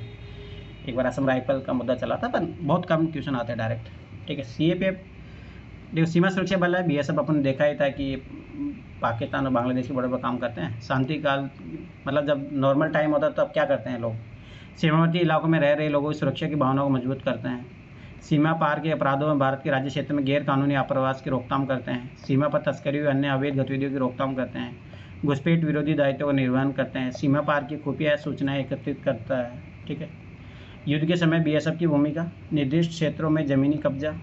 ठीक है, युद्ध के समय ये काम कर लेते हैं। मतलब ये भी देखो नॉर्मल ड्यूटी अलग है, वर्ल्ड युद्ध के टाइम में अलग है। दुश्मन के केंद्रीय पुलिस बल तथा अनियमित बलों के विरुद्ध सीमित आक्रामक कार्रवाई करना। सेना द्वारा नियंत्रित दुश्मन के इलाकों में कानून और व्यवस्था को बनाए रखना। युद्ध शिविरों में युद्ध बंदियों की रखवाली करना। सीमावर्ती क्षेत्रों में सेना के मार्गदर्शक के तौर पर कार्य, शरणार्थियों पर नियंत्रण में सहायता करना, पहरेदारी करना और छापे सहित खुफिया सूचना एकत्रित करने संबंधी विशेष कार्य करते हैं। अब ये है CRPF, केंद्रीय रिजर्व पुलिस बल। ये याद रखना, जैसे नक्सलवाद है उसके लिए काम करती है सबसे ज़्यादा। CRPF की प्राथमिक भूमिका कानून व व्यवस्था बनाए रखना, लॉ एंड ऑर्डर को बनाए रखने के लिए। पुलिस कार्रवाई है, विद्रोह की रोकथाम एवं नक्सल विरोधी कार्यक्रम में राज्य संघ शासित क्षेत्रों में सहायता करना। ये चीज़ याद रखना। जहाँ दंगे होते हैं यही CRPF वाले भाग के आते हैं सबसे पहले। देश भर में निष्पक्ष आम चुनाव कराने में CRPF की अहम भूमिका होती है, ये भी याद रखना। चुनाव कराने में इनकी इंपॉर्टेंट भूमिका होती है। जम्मू में माता वैष्णो देवी तथा संसद भवन इत्यादि महत्वपूर्ण प्रतिष्ठानों इमारतों की निगरानी भी का काम यही करता है। ITBP अपने देखा था कि भारत चाइना बॉर्डर पे है ये। उत्तरदायित्व उत्तर सीमा की निगरानी, सीमा अतिक्रमण का पता लगाना और उसकी रोकथाम तथा स्थानीय जनता में सुरक्षा की भावना मजबूत करना। गैर कानूनी आप्रवास तथा सीमा पार से तस्करी हुए अपराधों को रोक करना। संवेदनशील संस्थाओं और संकटग्रस्त अति विशिष्ट व्यक्तियों की सुरक्षा। किसी भी क्षेत्र में शांति भंग होने की स्थिति में कानून व्यवस्था को स्थापित करना। देश में शांति कायम रखना और आपदा प्रबंधन का भी काम करता है। आपदा प्रबंधन तो लगभग सभी को लगा देते हैं, ऐसा कुछ ही नहीं है। CISF देखो यार, CISF बना है मोस्टली इंडस्ट्रियल जो एरिया होते हैं ना उनका सुरक्षा करने। जैसे मान के चलो कोई टाटा की कंपनी है तो उसके लिए वो CISF के जवान को ऑर्डर करेगा और उसकी सैलरी ये देते हैं, जाती सरकार के अकाउंट में, फिर सरकार इनको देती है। पर याद रखना एक तरीके से प्राइवेट टाइप से ही है। केंद्रीय औद्योगिक सुरक्षा बल, तो CISF का वो काम होता है। जैसे आजकल मेट्रो की भी CISF ही कर रहा है, संसद भवन की भी आजकल इसी को दे दिया गया है। पहले तो नॉर्मल था पर अब आजकल इनको दे दिया गया है। सशस्त्र सीमा बल SSB याद रखना, जो उधर म्यांमार की इन पे सीमा पे लगे हुए हैं। सीमावर्ती क्षेत्रों के निवासियों सुरक्षा की भावना मजबूत और गैर कानूनी आप्रवास तथा सीमा पार से तस्करी अपराधों को रोकना और भारत के राज्य क्षेत्र में गैर कानूनी प्रवेश की रोकथाम करना। तस्करी और अन्य अवैध गतिविधियों की रोकथाम करना। राष्ट्रीय सुरक्षा गार्ड NSG, ये याद रखना मतलब मोस्टली जो है NSG के कमांडर जो होते हैं, जो मोदी की जो सुरक्षा में लगे रहते हैं वही लोग होते हैं ये। आतंकवादी खतरों का निराकरण करता है। हवा में और जमीन पर अपहरण की स्थिति से निपटना। बम निरोधक कार्रवाई, खोज पता लगाना, ID का निराकरण। विशिष्ट परिस्थितियों में आतंकियों से लड़ना और उन्हें निष्क्रिय और बंधकों को छुड़ाने का भी काम इनका होता है। विशेष सुरक्षा समूह SPG, special guard force. Railway सुरक्षा बल RPF, रेलों की सुगम आवाजाही के लिए हर संभव प्रयास करना। रेलवे संपत्ति को संरक्षण और सुरक्षा, यात्रियों एवं उनके सामान और यात्री क्षेत्र को संरक्षण सुरक्षा देते हैं। आजकल है ना एक पर्यटन पुलिस की भी डिमांड चल रही है। जैसे क्या होता है, बहुत बार पर्यटकों के साथ रेप केस हो जाते हैं, मार भी दिए जाते हैं, छेड़खानी होती है, तो आजकल डिमांड है इसकी पर्यटन पुलिस की। और वही है, देखो अभी तो पॉसिबल है नहीं पर होने चाहिए। अगर पर्यटन को बढ़ावा देना तो जरूर होनी चाहिए। केंद्रीय अर्धसैनिक बल CAPF, ये असम राइफल्स आती है इसके तहत, और भारतीय तटरक्षक बल आते हैं जो अपन इसके बारे में पढ़ा भी था। सुरक्षा संसाधन के मैंडेट क्या होते हैं ये चीज़ याद रखना, डायरेक्ट सिलेबस का पार्ट लिखा है। तो भारत की राष्ट्रीय सुरक्षा का वास्तुकला है, तो केंद्रीय सुरक्षा समिति होती है, राष्ट्रीय सुरक्षा परिषद होती है, आसूचना ब्यूरो, इंटेलिजेंस ब्यूरो भी होती है, इसके तहत आती है। NIA आता है जो 2008 में बना। बहुसंख्यक केंद्र, मल्टी एजेंसी सेंटर, मैक, राष्ट्रीय आसूचना ग्रिड, ये इन्फॉर्मेशन को कलेक्ट करने में काम आती है। राष्ट्रीय तकनीकी अनुसंधान संगठन और वित्तीय आसूचना इकाई, ये इन्फॉर्मेशन रखती है जो फाइनेंशियल डाटा की। मुख्य क्या कह रहे हैं भाई, सूचना को एकत्रित करना, सूचना विश्लेषण करना, सूचना को बांटना, केंद्रीय कोष के रूप में कार्य करना और समन्वय, अनुसंधान और विश्लेषण करना। राजस्व आसूचना निदेशालय, ये नारकोटिक्स ब्यूरो वाले, स्वापक पदार्थ नियंत्रण ब्यूरो, राष्ट्रीय आपदा मंचन बल, NDRF, स्पेशल फ्रंटियर कोर्स, अनुसंधान और विश्लेषण, रो का बहुत इंपॉर्टेंट काम होता है। रो के उद्देश्य देखो, भारत की राष्ट्रीय सुरक्षा पर सीधा प्रभाव डालने वाले देशों के राजनीतिक, सैन्य, आर्थिक और वैज्ञानिक विकास की निगरानी करना और अपने विदेश नीति को निर्धारण करना। ये रो के एजेंट होते हैं ना भाई, ये बहुत खतरनाक होते हैं। जैसे अभी जो NIA का अजीत डोभाल बैठा है ना, वो पाकिस्तान में रहा है भाई, वो नॉर्मल आदमी बन के सोचो। और इसमें ऐसा रहता है घर वालों को पता नहीं है कि आप रो के मेंबर हो, घर वालों को यहाँ तक सोचो कि हस्बैंड वाइफ उनको भी पता नहीं रहता है कि आप रो के मेंबर हो। मतलब आपकी ज्वाइनिंग हो जाती है, सब कुछ हो जाता है, पर परिवार को बस ऐसे बताता है कि नॉर्मल किसी कंपनी में काम कर रहे हो, वहीं पे है, पर घर वालों को पता नहीं लगता। सशक्त और गतिशील भारतीय प्रसार की मदद के साथ अंतर्राष्ट्रीय मत परिवर्तन करना और विदेशी सरकारों को प्रभावित करना, भारत के राष्ट्रीय हितों की सुरक्षा उपाय हेतु गुप्त प्रचालन, आतंकरोधी प्रचालन, भारत के लिए खास उत्पन्न करने के लिए आतंकी तत्वों को तटस्थ करना। जैसे अभी पाकिस्तान में आतंकवादी मारे जा रहे हैं तो इनका भी योगदान होता है, कनाडा में मारे गए, अपन वो ये भारत सरकार कभी एक्सेप्ट नहीं करती, इनको एक्सेप्ट ही नहीं करती है, पकड़े जाते हैं ना तो मानते नहीं, ये हमारे व्यक्ति है ही नहीं ये। जैसे वो कुल था ना, कुलभूषण यादव, हाँ, जो पाकिस्तान में जेल में बंद है, तो भारत सरकार चलिए मानती है कि रो का एजेंट है, नो, नहीं तो छोड़ेंगे नहीं कभी उसको।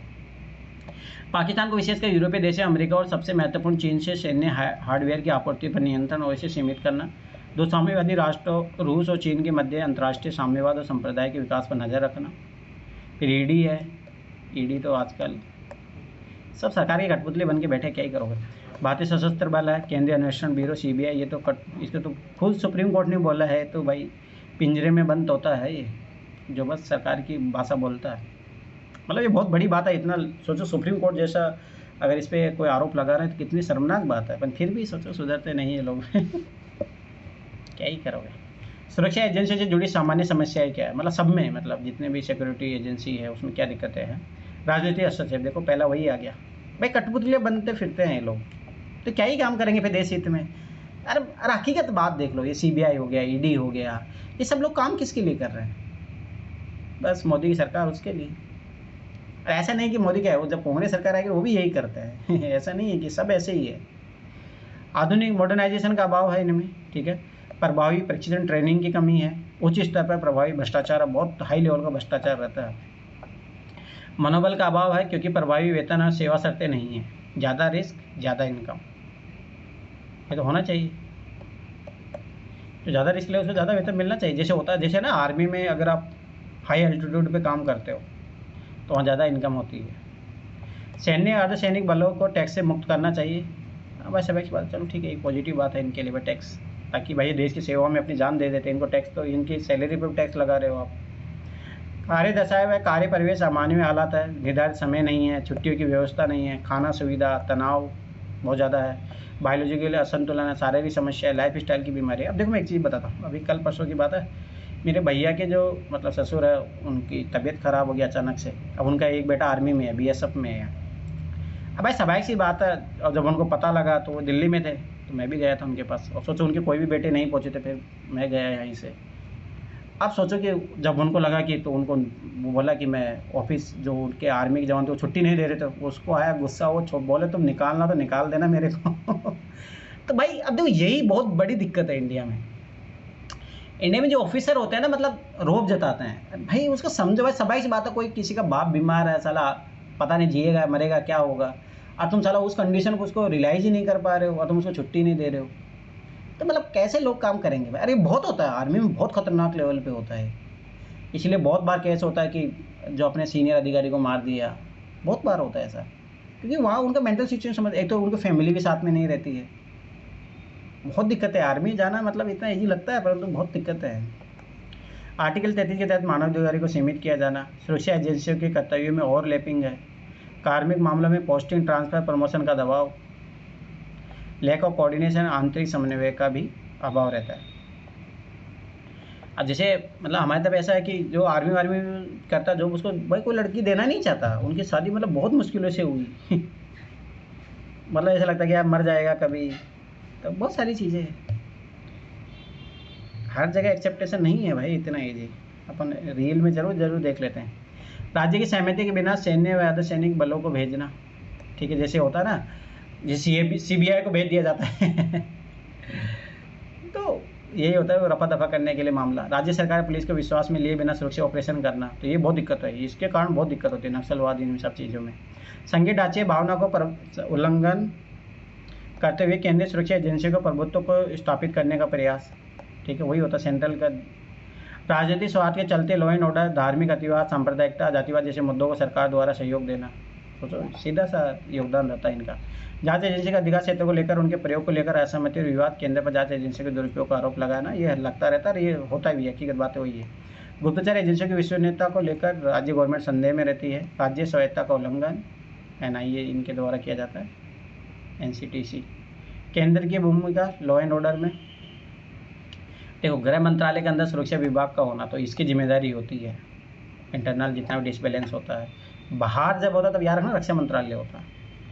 अर्धसैनिक CAPF आंतरिक सुरक्षा की जिम्मेदारी एजेंसियों का केंद्रीय नियंत्रण है, ठीक है। प्रभावचारी गुप्तचरी के राज्यों के केंद्र पर निर्भरता है, क्योंकि उनकी खुद की संस्थाएं नहीं होती है ना, ये चीज़ याद रखना। गुप्तचर के लिए उनका इन जो रो हो गए, ID हो गया, EB हो गया, इन पे भरोसा करना पड़ेगा। प्रभावी जांच गंभीर या बड़े अपराधों की जांच के लिए राज्यों के केंद्र पर भरोसा, वही CBI के लिए। छोटा सा केस भाई CBI को सौंपो। कई बार कानून व्यवस्था की चुनौतियाँ इतनी गंभीर हो जाती है कि राज्य केंद्र सरकार से मांगते हैं। कई बार सुरक्षा संकट इतना गंभीर हो जाता है कि केंद्रीय बलों की अनिवार्यता हो जाती है। जैसे बहुत बार ऐसा होता है, जैसे नूह में घटना हुई, वहाँ के नहीं संभाल पा रहे थे, फिर यहाँ से भेजना पड़ा CRPF इनको। लॉ एंड ऑर्डर की कई विशेष समवर्ती सूची में है, तो ऐसे में केंद्र राज्य दोनों की भूमिका स्वाभाविक है। आपातकाल की परिस्थिति में हम केंद्र की सुरक्षा एजेंसियों का विस्तार हम देखते हैं। आपस पर सैन्य कानून के लागू होने पर भी केंद्रीय एजेंसियों के राज्य में विस्तार देखते हैं। जैसे जम्मू कश्मीर है, वहाँ पे तो केंद्रीय एजेंसियाँ लगी हुई है। अगर मान के चलो भाई CBI का अगर अलग से क्वेश्चन आ जाए तो इसका भी मैंने बनाया, सर पुलिस का भी होगा। हाँ ये लास्ट है पुलिस का, फिर नहीं, फिर कौन सा है, पुलिस का लास्ट होगा, अर्बन नक्सल का। हाँ ये लास्ट है। CBI क्यों चर्चा में रहता है, हमेशा रहता है ये। अब जो सेंट्रल ब्यूरो ऑफ इन्वेस्टिगेशन है, CBI भारत के प्रमुख जांच एजेंसी है, याद रखना। इसकी स्थापना वर्ष 1941 में विशेष पुलिस स्थापना के नाम से की गई थी, किंतु 1963 में इसका नाम बदलकर केंद्रीय अन्वेषण ब्यूरो कर दिया गया। CBI का दृष्टिकोण क्या रहता है, एक स्वस्थ कार्य संस्कृति का विकास करना जिसमें टीम भावना का विकास हो, स्वतंत्र संचार और आपसी विश्वास को प्रोत्साहन मिल सके, सतर्कता पूर्वक किए गए अन्वेषण और अभियोजन कार्यों के जरिए देश में भ्रष्टाचार तथा आर्थिक व हिंसात्मक अपराधों को रोकथाम करना। पर ऐसा कुछ ही नहीं है ना, देखो मतलब वही है कि अब इसका तो क्रेडिबिलिटी रहा भी नहीं, पर पहले तो था किसी ज़माने में कुछ भी भाई CBI, पर आजकल तो नहीं है। एक केस था 2008 का, और उसमें सोचा अभी CBI ने उसमें उसको एक ऐसे थे लड़की को मार दिया गया था, और उस नौकर को मतलब उनका अफेयर था, ऐसा कुछ था मामला, बहुत बड़ा मामला था उस टाइम का। तो उसमें आखिर में ये हुआ कि अब उसके माँ बाप दोषी नहीं पाए गए। सोचो CBI ने उसको दोष भी प्रूव कर कुरा के सज़ा भी दिलवा दिया, बाद में अब पता लग रहा है कि वो थे ही नहीं, वो कोई और था। हाँ, और अभी एक सेम केस हुआ था दिल्ली में आज से 3-4 या 5 साल के समथिंग। उसमें एक बच्चा था, तो बच्चे को किसी ने मार दिया था, तो उसमें है ना किसी ड्राइवर पे आरोप लग गया था, उस बेचारे को सज़ा भी मिल गई, सब कुछ पता लगा, बाद में किसी लड़के ने मारा उसको, और CBI थी उस मामले में इन्वॉल्व। सोचो, तो इसकी एफिशिएंसी पता लग रही कि मतलब वही होता है ना, मतलब क्योंकि एक तो दबाव रहता है इन लोगों के ऊपर, जल्दी से केस को निपटाओ को, जो ज़्यादा पॉपुलर हो जाता है, फिर जनता को दिखने लग जाता है यही आरोप है, इसको क्यों नहीं पकड़ रहे, तो ये भी फिर उस जन भावना में काम करने लग जाते हैं। इसके फेलियर है CBI के बहुत अच्छे खासे है, क्या ही करोगे आप। जैसे वो बोलते हैं कि क्या नाम है, शशि थरूर, उसकी वाइफ मराने, मतलब वाइफ का मारने में शशि थरूर का हाथ है, परंतु आज तक कोई नहीं पकड़ सका उसको। वही है पॉलिटिकल गेम।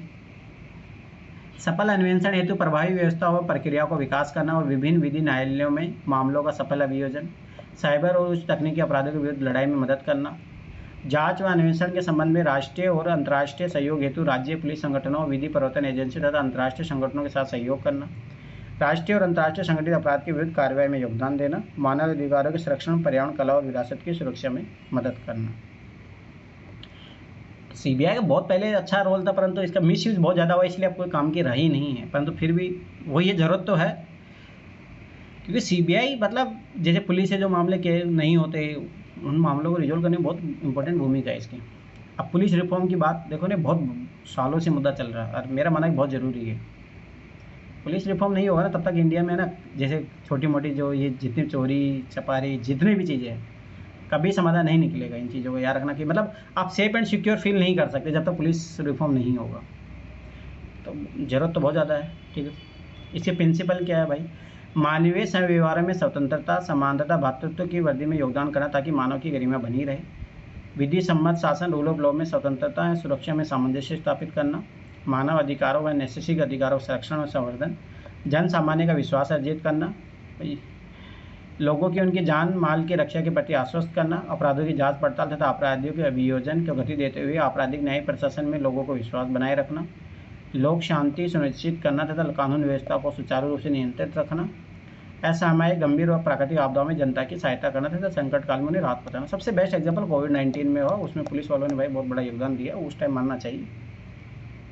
ऐसे तो लूटने में लगे रहते हैं जनता को, परंतु कोविड में मतलब अच्छा खासा काम किया इन लोगों ने। पुलिस के विविध कार्य क्या होते हैं भाई? पुलिस गश्ती करता है, रात को जैसे आप सोते रहते हो तब पुलिस गश्त मारती है, पेट्रोलिंग करते हैं, निगरानी करते हैं, गिरफ्तारी व हिरासत करते हैं, खाना तलाशी व जामा तलाशी करते हैं, सर्च अभियान, अपराधी से पूछताछ करते हैं, मृत्यु समीक्षा रिपोर्ट, कोई मर जाता है तो उसी लाश का अंतिम क्रिया करना, सब यही नहीं का काम होता है आजकल।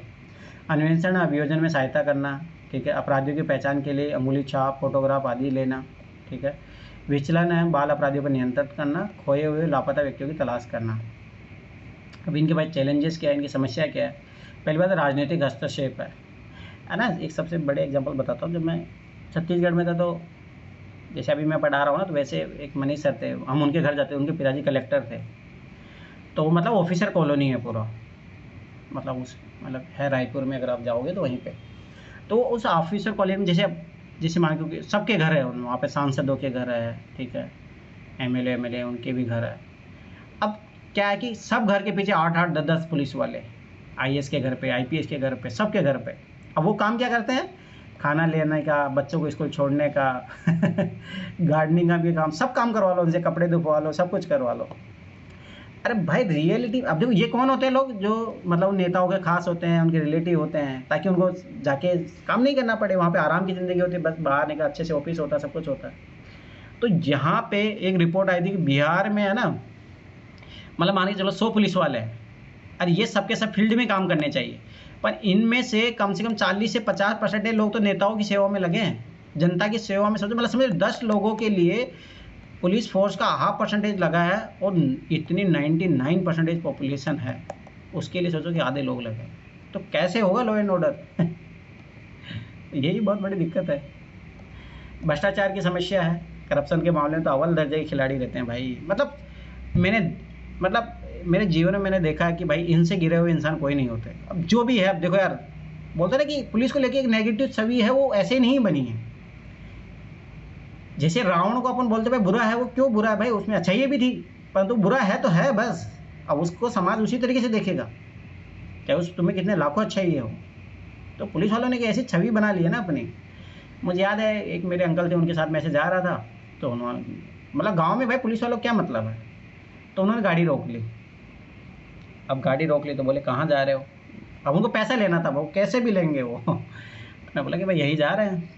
तो बोले हेलमेट भाई यहाँ पे क्या ज़रूरत है? मतलब सब ऐसी बात है, गाँव में लोकल क्या ज़रूरत है, कोई नहीं लगाता भाई गाँव में, भाई शहर में निकले चलो एक बात है।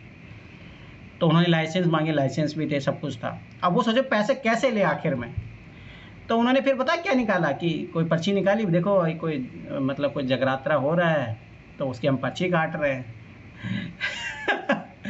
मतलब भाई उनका टारगेट है पैसे लेना है, तो चाहे वो तुम कैसे भी लो, ताकि तुम्हें फंसाएंगे, डराएंगे।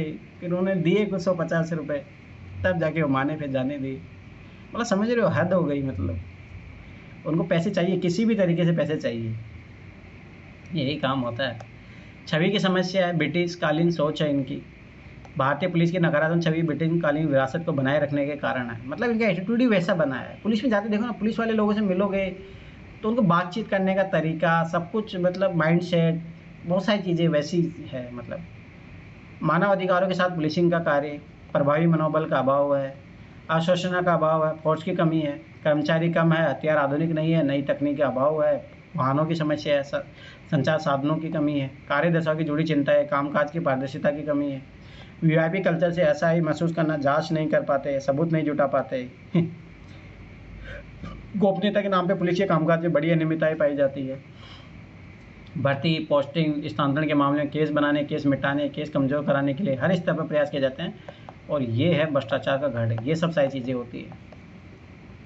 पुलिस और न्याय प्रणाली में पूर्वाग्रह है, ठीक है, ब्रिटिश कालीन कानून से संचालित होना, मतलब ये माइंड सेट बना रहता है ना कि हाँ गरीबी ही अपराधी होगा, तो उसी को पकड़ के लेके जाते हैं, अमीर तो अपराध कर ही नहीं सकता। अपराध का आधुनिकीकरण हुआ है, परंतु पुलिस प्रशासन उसके अनुसार दक्ष और प्रशिक्षक नहीं हो पाए। वही है कि साइबर क्राइम तो इनके लोगों को समझ में नहीं आता, आजकल साइबर सेल बनानी पड़ रही है। वही है, 8वीं 10वीं पास तुम लेते हो पुलिस वाला, यही होता है आजकल। अब तो फिर भी थोड़ा बहुत बड़ा है शायद, अब तो शायद 12th नहीं, अभी भी शायद 10th ही पास है। तो वही ये कहते हैं भाई एजुकेशन इस पर करने की ट्रेनिंग भी नहीं करवाई जाती, सब वो बस लकड़ी पकड़ा दी जाती है इनके, भाई करो। पुलिस सुधार के लिए प्रमुख सुझाव क्या है? पुलिस थानों में सुधार होने चाहिए, थानों को कंप्यूटरीकरण करो, सबसे पहली चीज़।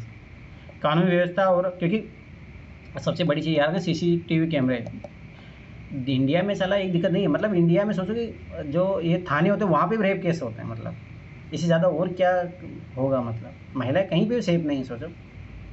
तो मतलब बाद में एक कमेटी बनी, उन्होंने ये रिकमेंड किया भाई थानों में भी सीसीटीवी कैमरे होने चाहिए, वहाँ बहुत सारी चीज़ें होती हैं। कानून व्यवस्था और अपराध अन्वेषण प्रक्रियाओं को विभाजन करना, ठीक है। अन्वेषण की वैज्ञानिक प्रवृत्ति, फॉरेंसिक केंद्रों का नवीनीकरण, ये इंडिया में बहुत कम है।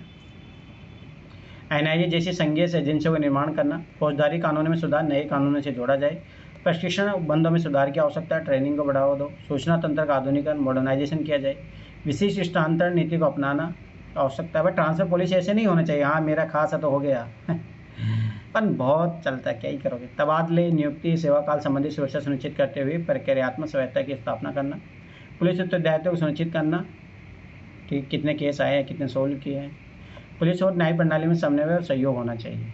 प्रमुख आयोग के प्रकाश सिंह बना भारत संघ, इन्होंने इतना प्रयास किया पर आज तक कुछ ही नहीं हुआ।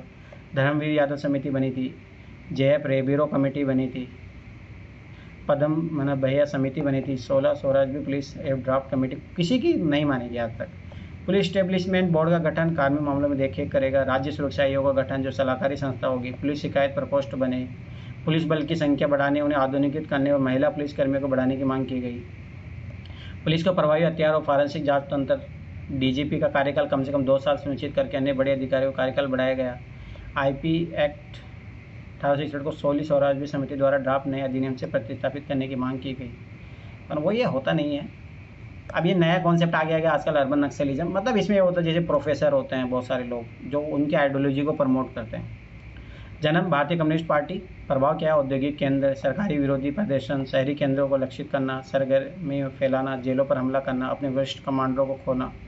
समस्या क्या है? सत्यनिष्ठा का अभाव है, सामाजिक न्याय का अभाव, हिंसा का प्रयोग, मूलभूत सुविधाओं का अभाव है, एनजीओ से मदद लेते हैं, राजनीतिक दलों का अभाव है, मतलब सरकार के खिलाफ रोडे अटकाते हैं, सरकार का जानबूझ के विरोध करते हैं। राजद्रोह, केदारनाथ बलवंत सिंह केस में, Kerala high court, Shyam Kumar case, supreme court करने पे छोड़ो।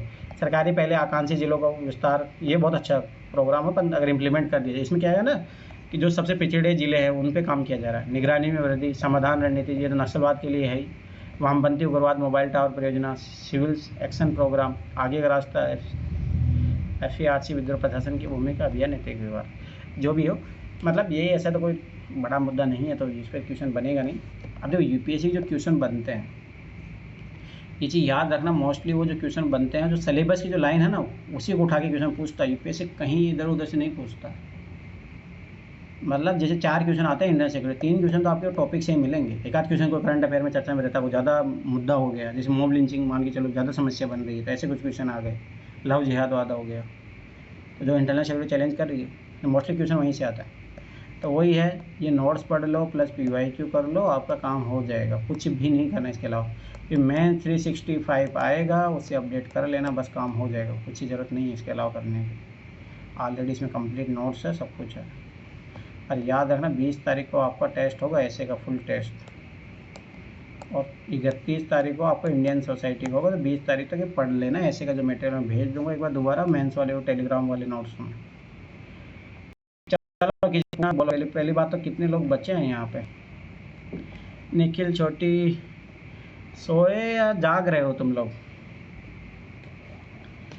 याद रखना 20 तारीख को ऐसे का टेस्ट होगा आप लोगों का, और 31 तारीख को इंडियन सोसाइटी का इथिक्स पूरा अगस्त में कर लेंगे अपन। उस पर थोड़ा अच्छे से काम करेंगे क्योंकि 250 नंबर का पेपर है, उसमें 120 नंबर आने ही चाहिए। 120 125 टारगेट करोगे तब जाके कुछ होगा। किसी को कुछ पूछना तो पूछो। हम वही पीसीएस वाले क्वेश्चन निकाल के करेंगे ना? हाँ कर लो, पीसीएस क्या, तुम्हें तो यूपीएससी भी करनी चाहिए। अरे मैं कितनी बार बोला हूँ भाई, यूपीएससी क्वेश्चन डायरेक्ट उधर पूछे जाते हैं। जाके देख लेना तुम, आपको मिलेंगे बहुत सारे एग्जाम्पल। अटेम्प्ट बढ़ने का कुछ चांस है क्या? नहीं अभी ऐसा कोई बात नहीं है, तो वो तो सोचो ही मत, अभी तो कोई ऐसा चांस है नहीं, क्योंकि वो मुद्दा उठा था उस टाइम, वही होता है पीटीए फॉर्म आएगा तभी उठेगा, अभी नहीं उठता वो मुद्दा, तो ये चीज़ याद रखना। ठीक है, तो इंटरनल सिक्योरिटी के सारे मॉडल आंसर बना लो भाई, 2013 से लेकर 2024 तक। मुझे पता किसी के नहीं बने हैं कंप्लीट, बना लो। और उधर ऐसे पे काम कर लो 2013 से लेकर 2024 तक, तो 10 दिन का तुम लोग को टाइम दे रहा हूँ, 20 तारीख को टेस्ट है, आज से 10 दिन है लगभग। फिर इंडियन सोसाइटी कर ही लेंगे अपन, 10 दिन में हो जाएगा, उसमें कोई बड़ी बात नहीं है, ज़्यादा टाइम नहीं लगेगा। उधर 31 तारीख को टेस्ट होगा, फिर अगस्त अगर आप मान के चलो इथिक्स भी पढ़ लिए, अभी लगभग ये मान के चलो 250 नंबर तुम्हारा ऐसे हो जाएगा, लगभग 40-50 नंबर का ये इंटरनल सिक्योरिटी आता है, और 80 नंबर का, तो ये मतलब यही मान के चलो 500 नंबर तुम्हारे इधर से, 500 नंबर मतलब 150 नंबर ये हो गए, 150, 250, 400 नंबर ये हो गए, 250 नंबर उधर हो जाएंगे तुम्हारे अगस्त, तो ये 2 महीने में लगभग तुम्हारे मान के चलो 650-700 नंबर तैयार हो जाएंगे, और ऑप्शनल करते रहो साथ में, तो हो गया पेपर, लगभग 500 नंबर हो, 1250 हो गया। तो अक्टूबर नवंबर बचेंगे, नवंबर दिसंबर टेस्ट सीरीज चलवा दूंगा, तो मैं उससे हो जाएगा काम खत्म, नवंबर दिसंबर टेस्ट सीरीज करवा दूंगा, तो अक्टूबर तक हो जाएगा, छोटे छोटे सब्जेक्ट बचेंगे, नवंबर दिसंबर तक मैं जीएस कंप्लीट करवा दूंगा, मतलब ये है मेरा मामला, और अपना ऑप्शनल कर लो। चलो किसी कुछ पूछना है तो पूछो, नहीं तो फिर क्लास को वाइंड अप करते हैं यहीं पे। चलो ठीक है, तो फिर 10 दिन पढ़ो कुछ, मैं तब तक इंडियन सोसाइटी के नोट्स बना के भेजता हूँ, फिर क्लास कर लेंगे, तब तक तो ऐसे पढ़ते रहो, अभी तो ऐसे ही पढ़ो 10 दिन, उसके बाद देखते हैं फिर।